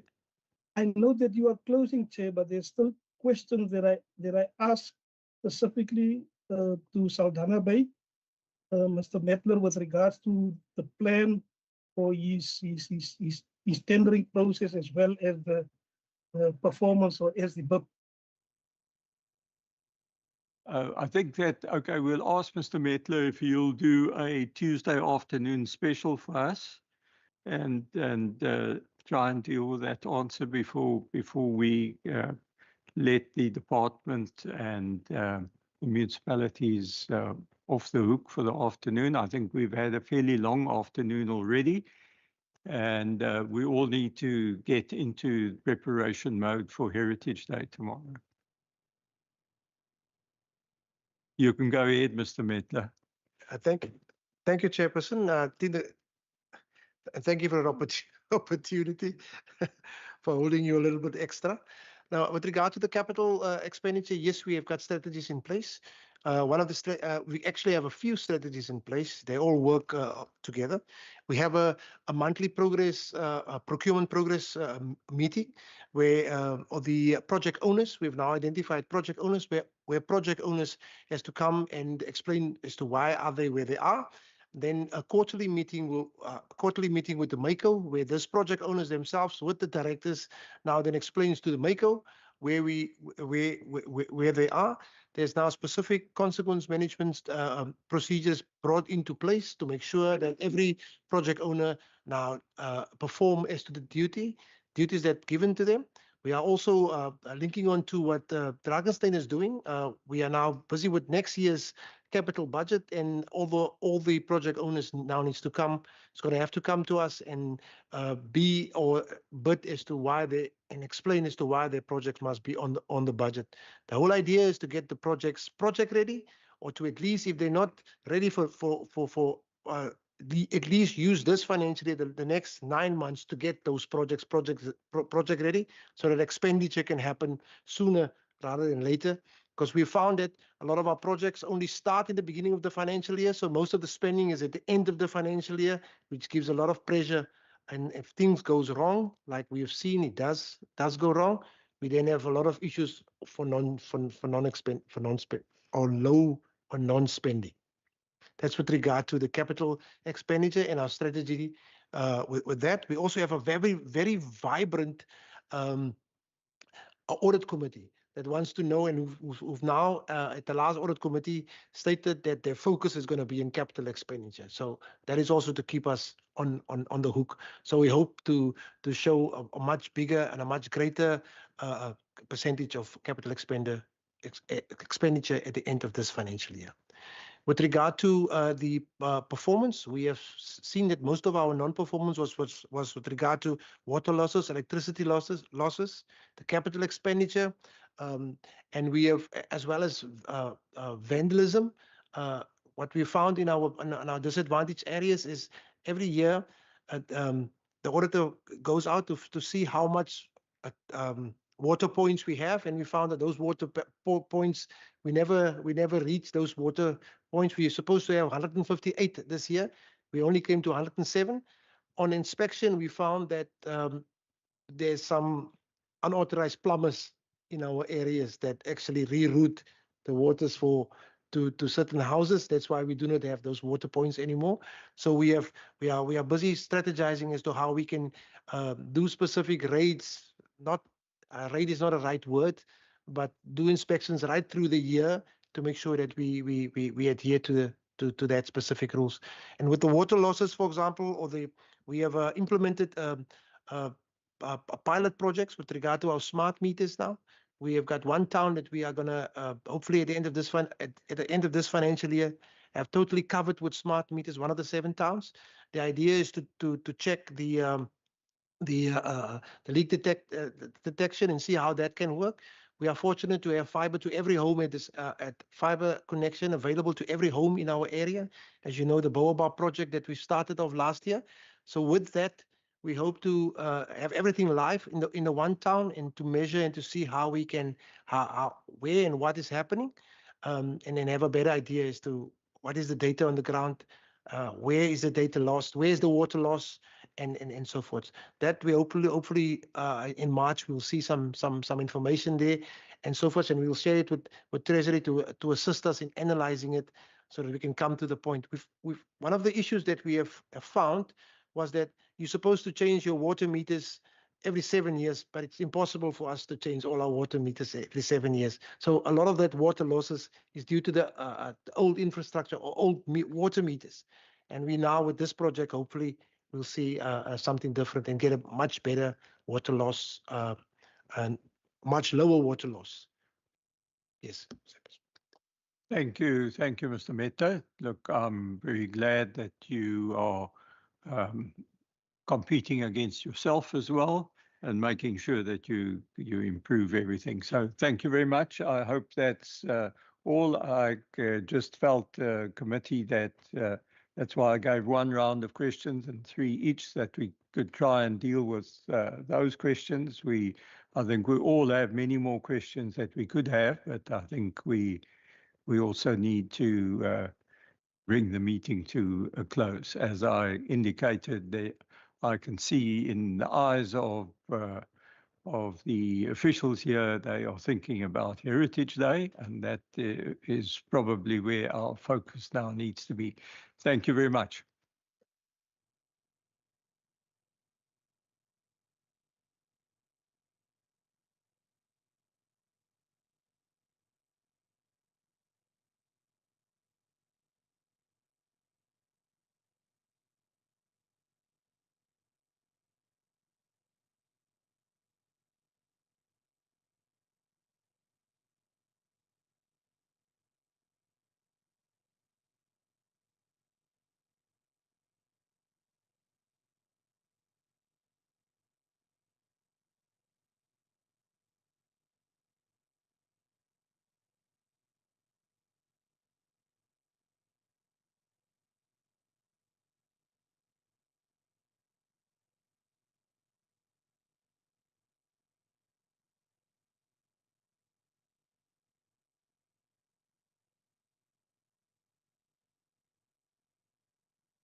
Okay, committee, I think let us just have a look at what we want to deal with in terms of resolutions, in terms of recommendations. I think for adopting minutes, we'll hold those over to the next meeting. I think this was an experimental meeting to try and give us a greater perspective, and certainly I think the process that has been followed here today, I think we can now look at and how we bring in the other municipalities as well and how to deal with them. I don't know, any reflections, any comments from yourselves?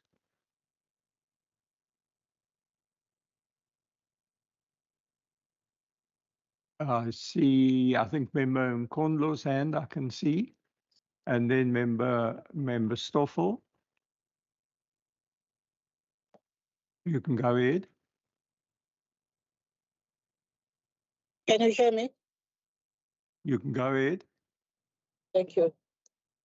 I think, Chairperson, we will have to decide what is the best way of dealing with these meetings. I feel very aggrieved to sit in a meeting where from 1 o'clock, now it's after 4.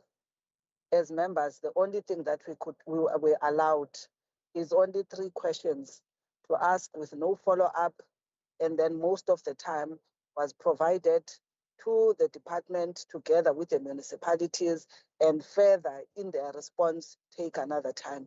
Then we must resolve that indeed it was just a meeting for them to share information with us. Because if you say this is supposed now to take us to the next group, what are we going to do when we have 6 presentations, which after those presentations also there was a presentation of Treasury itself. So I think we need to find a way to manage the time that does not deprive the members their right to engage with the information, because now I do have follow-up questions. I've got issues that are not clear about, but I could not answer because I could see with the meeting you've made the choice unilaterally to decide that the meeting you are closing without checking with us as members. So I don't understand what is this new way of running committees.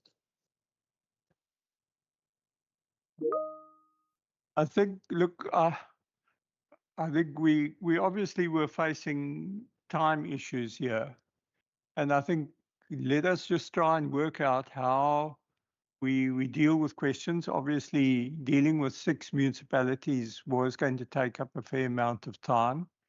And I think the way we deal with this to gain a greater perspective is something that, as you indicated, we've got to try and work out a way that is going to be more effective. You know, I personally also just need to think about that. I see member Stoffel's hand is up, and then member Masipa. Thank you, Chairperson. Am I still audible, Chair? Yes, you're audible.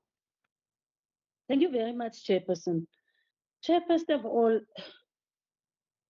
I think the committee should be clarified in terms of the purpose of the meeting. You know, it's good to listen to the challenges of these municipalities. But what are we saying at the end of the day to these municipalities? Are they just being invited to come and register the challenges and after that they go? What are we saying? Are we going to assist municipalities? And if we are going to assist, how are we going to assist? Because the committee should speak to that so that we know what was the decision on these specific municipalities.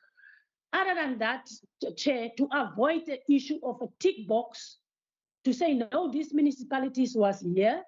So as Treasury, as MEC, Finance, we are going to assist these municipalities. We want to know as committee what are going to happen with these municipalities after they have registered their problems. So this committee should then speak to that and take a resolution on this issue. And then the second issue, Chair, I'm worried, Chair. And by saying this, I'm not undermining you. Because you're, first of all, in my culture, you are my elderly. And secondly, you are a senior amongst us and you are a chairperson.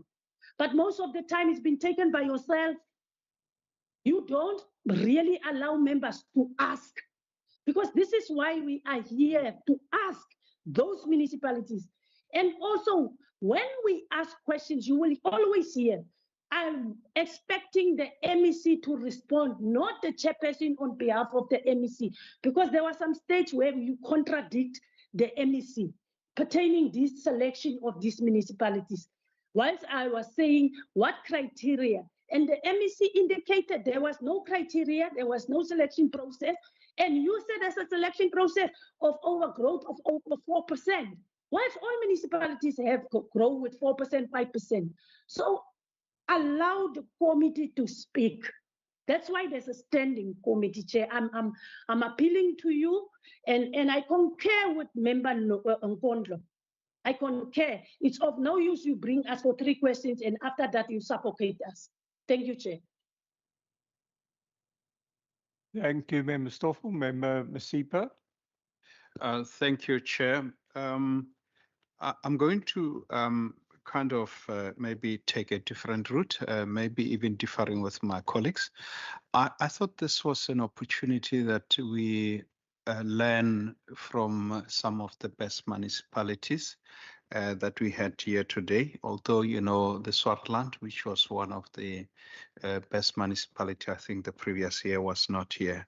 And I think it gave us, for me personally, it gave me an opportunity to really reflect a little bit as to what municipalities are going through. And I think it was really a great opportunity that we have this engagement prior to our budget. And I will still really kind of agree with Honorable Stoffel that maybe you also need to look at what are those ones that are really facing challenges, you know, going through, you know, and in terms of as we go to budgeting, that maybe we look at them as well in the similar fashion.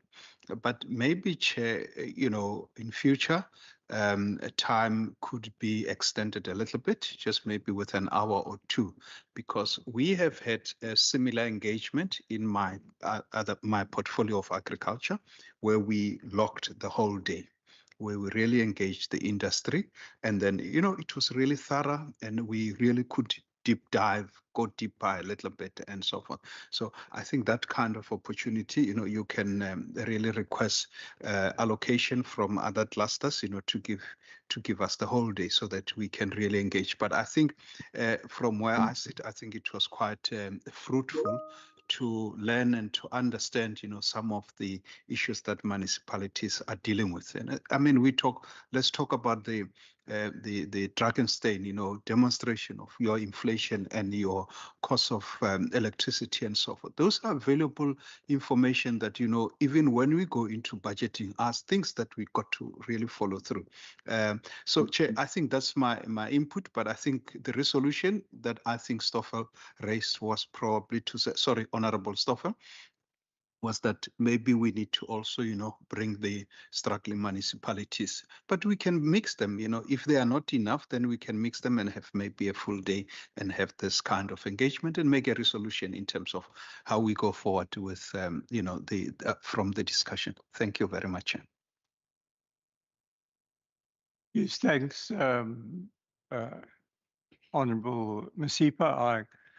I do agree with some of your thoughts there, that possibly we look at a day session then to be able to cover the rest of the municipalities, because certainly I think we need to look at the full range. What has come out here are a number of issues that have been raised. And if I just take your example there, Member Masipa, in terms of these levels of inflation or cost increases that are become inputs into a municipality, and how they need to deal with it is but one issue.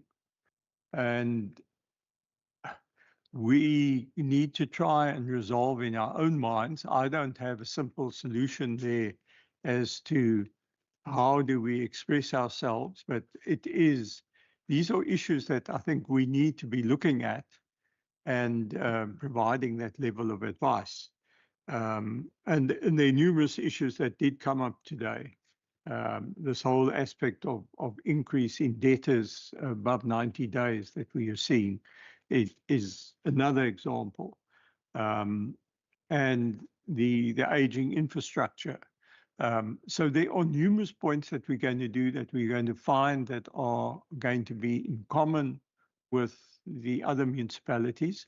And with some of the smaller municipalities, there are going to be additional issues that they are going to need to explore.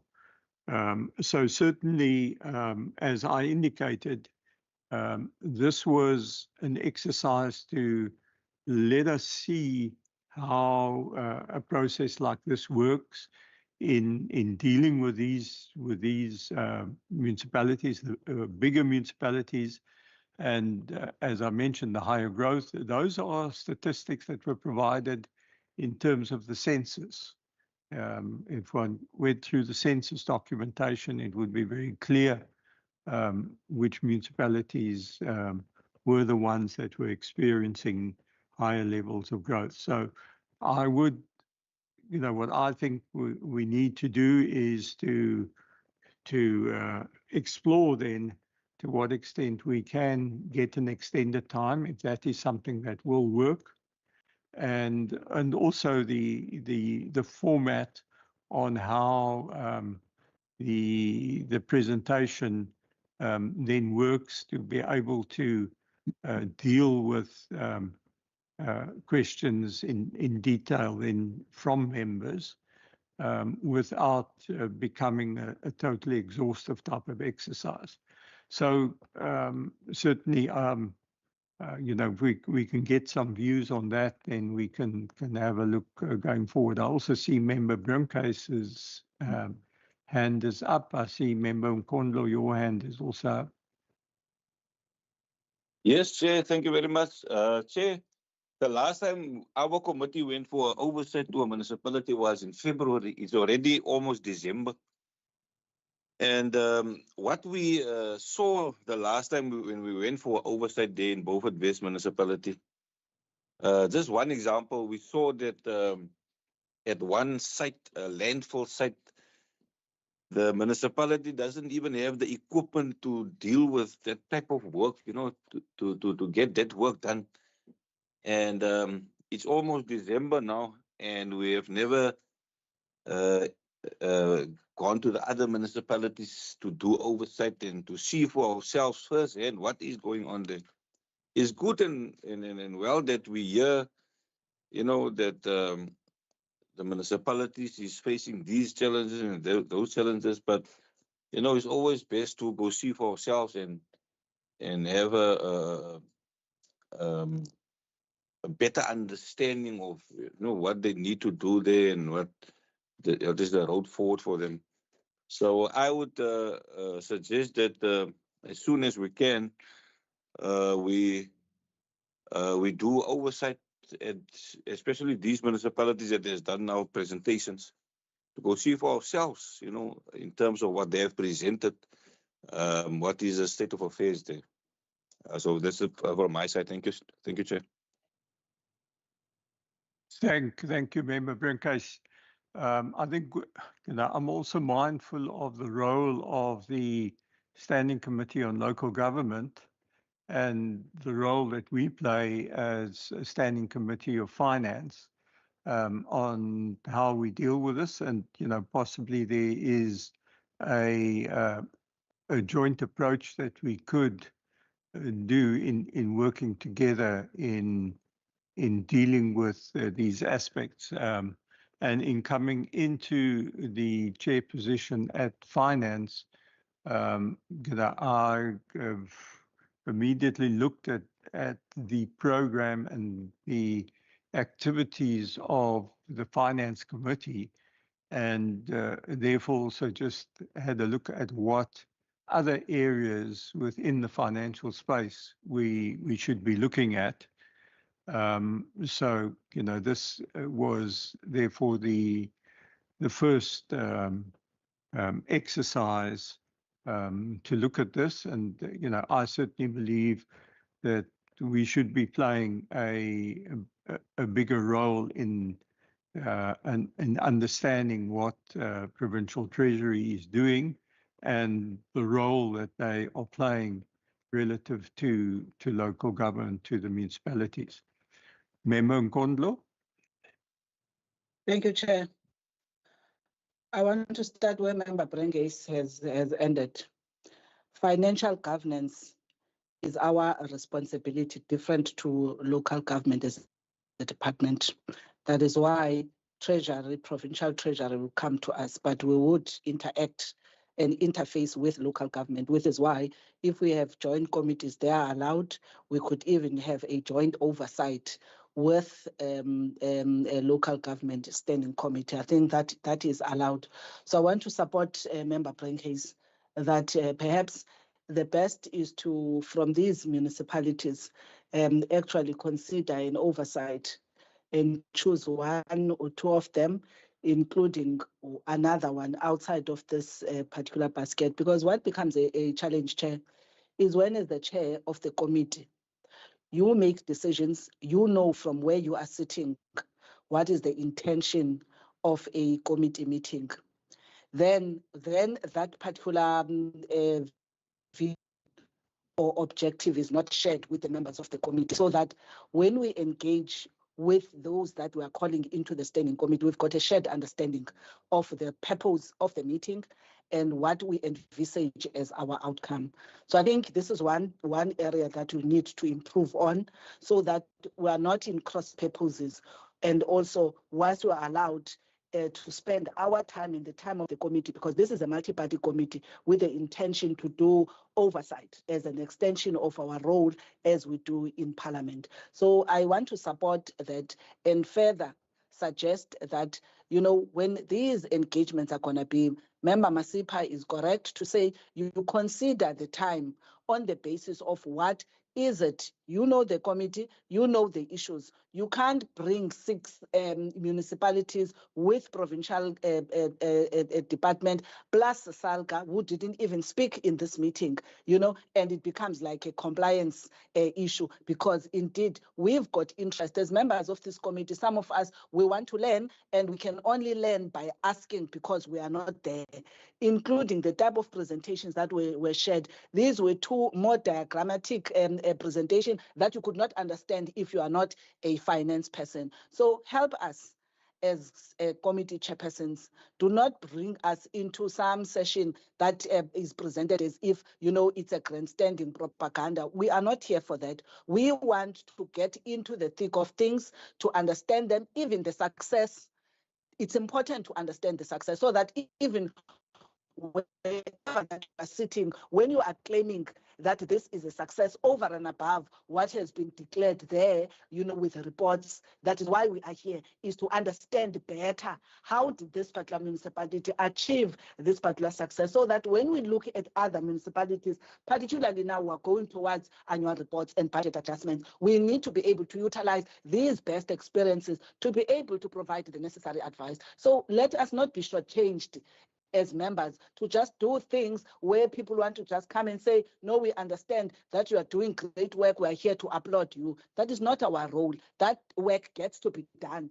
Our role is to ensure that we understand on behalf of the citizens, so that out there, when people of these municipalities are asking, we can better appreciate by understanding, not by coercion, but by understanding. So I am supporting a visit, look at our schedule, and ensure that we've got a visit of these particular municipalities, so that we can understand even better, amongst others, even this issue of electricity now and tariffs. That is an issue. In the past couple of years, recently, these municipalities were part of the priority for renewables here, with the intention that they are going to be going off grid. So we want to balance. Now, all of a sudden, we're back to a question of the electricity of Eskom and what has happened to that investment that was done by the provincial funds together with the national fiscals to put in IPPs, so that the very problem that was preempted of cost escalation and all these things gets to be resolved. So we can't just be in some grandstand arrangement. We want it to be in real discussion where people explain to us and we better understand. So I'm asking that we do such and include what Member Masipa has suggested, where we can, and you're going to have a big delegation, at least provide us time. Some of us, we do not have a problem to sit in a meeting for the whole day and understand exactly our work that we are being paid for here, that we understand the work, so that we don't think we understand. And tomorrow, somebody who's got a better understanding would then claim that we don't know or we don't understand. But it's because we're not given an opportunity to be in the same level with yourself as the chair and any other person who better understood all these 6 presentations that were done here in the last 2-3 hours, where I only had 3 minutes to ask questions. Thank you, Member Nkondla. Member Masipa, you. Thanks, Chair. I think just maybe to, you know, as we plan forward, to maybe consult with what resolutions we have taken in Beaufort West, because there might be resolutions that were taken in Beaufort West that require, you know, a visit or require, you know, certain financial interventions. I know we're not SCOPA, but I think some of the things, as we are now wrapping up, we got to look at what the local government decided upon during our joint oversight when we were in Beaufort West, so that, you know, we don't find ourselves, you know, working on top of each other. I think that maybe the chairs of these 2 committees can meet and maybe come with a report to us and say, you know, this is what we have found from, you know, the local government in terms of where we're going forward. But I think really, Chair, without really laboring on this point. I think this is a great initiative that we engage, but I think maybe, how the framework, as your question was, what do we think?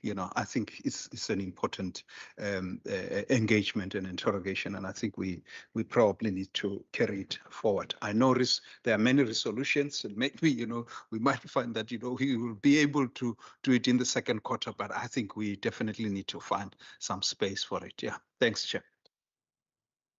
Thanks, Member Sipa. I think what I'm just thinking here now, and obviously just looking to you then as members, I think the one aspect in terms of the call it the transcript of this meeting, and I'm also just looking at procedural officer in terms of the various issues that have been raised here. I'm happy to look at a summary of potential areas that have been raised here that we can then circulate to the committee, and then we can take a resolution on that, on adopting it. That being one aspect, because the question then arises: how do we take this further? So that's the one avenue. Then I will also then undertake to have a discussion with the chair of local government, that we just understand how we can work together, because certainly I believe that the visit in Beaufort West, I think, was conducted by both local government and finance. I think possibly visited the municipality and visited some of that infrastructure. We can then also, I believe what will come out of that would be possible resolutions relating to visits to try and establish how we can deal with a number of the questions that have been raised here today, in terms of the report by PT and by the municipalities in terms of that aspect. And then I suppose the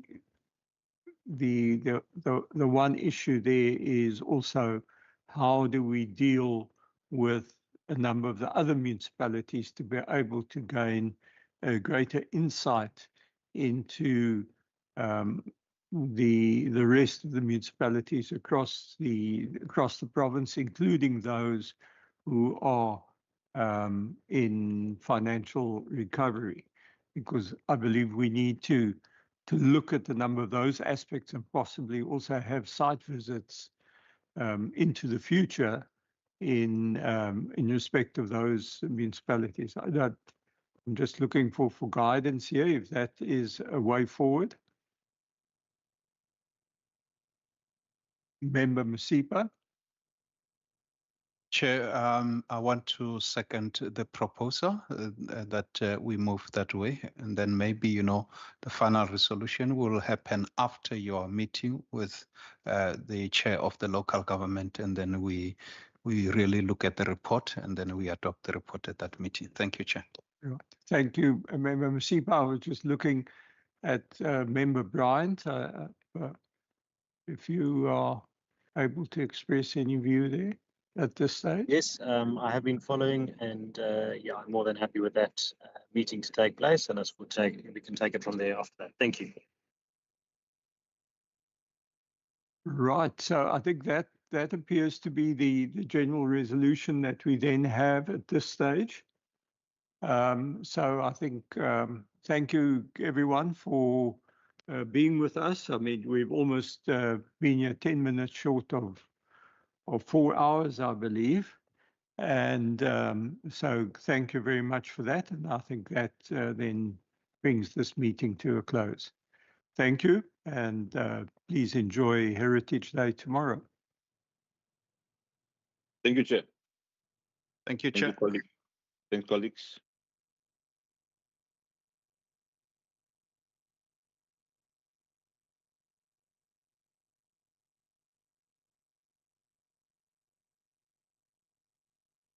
you.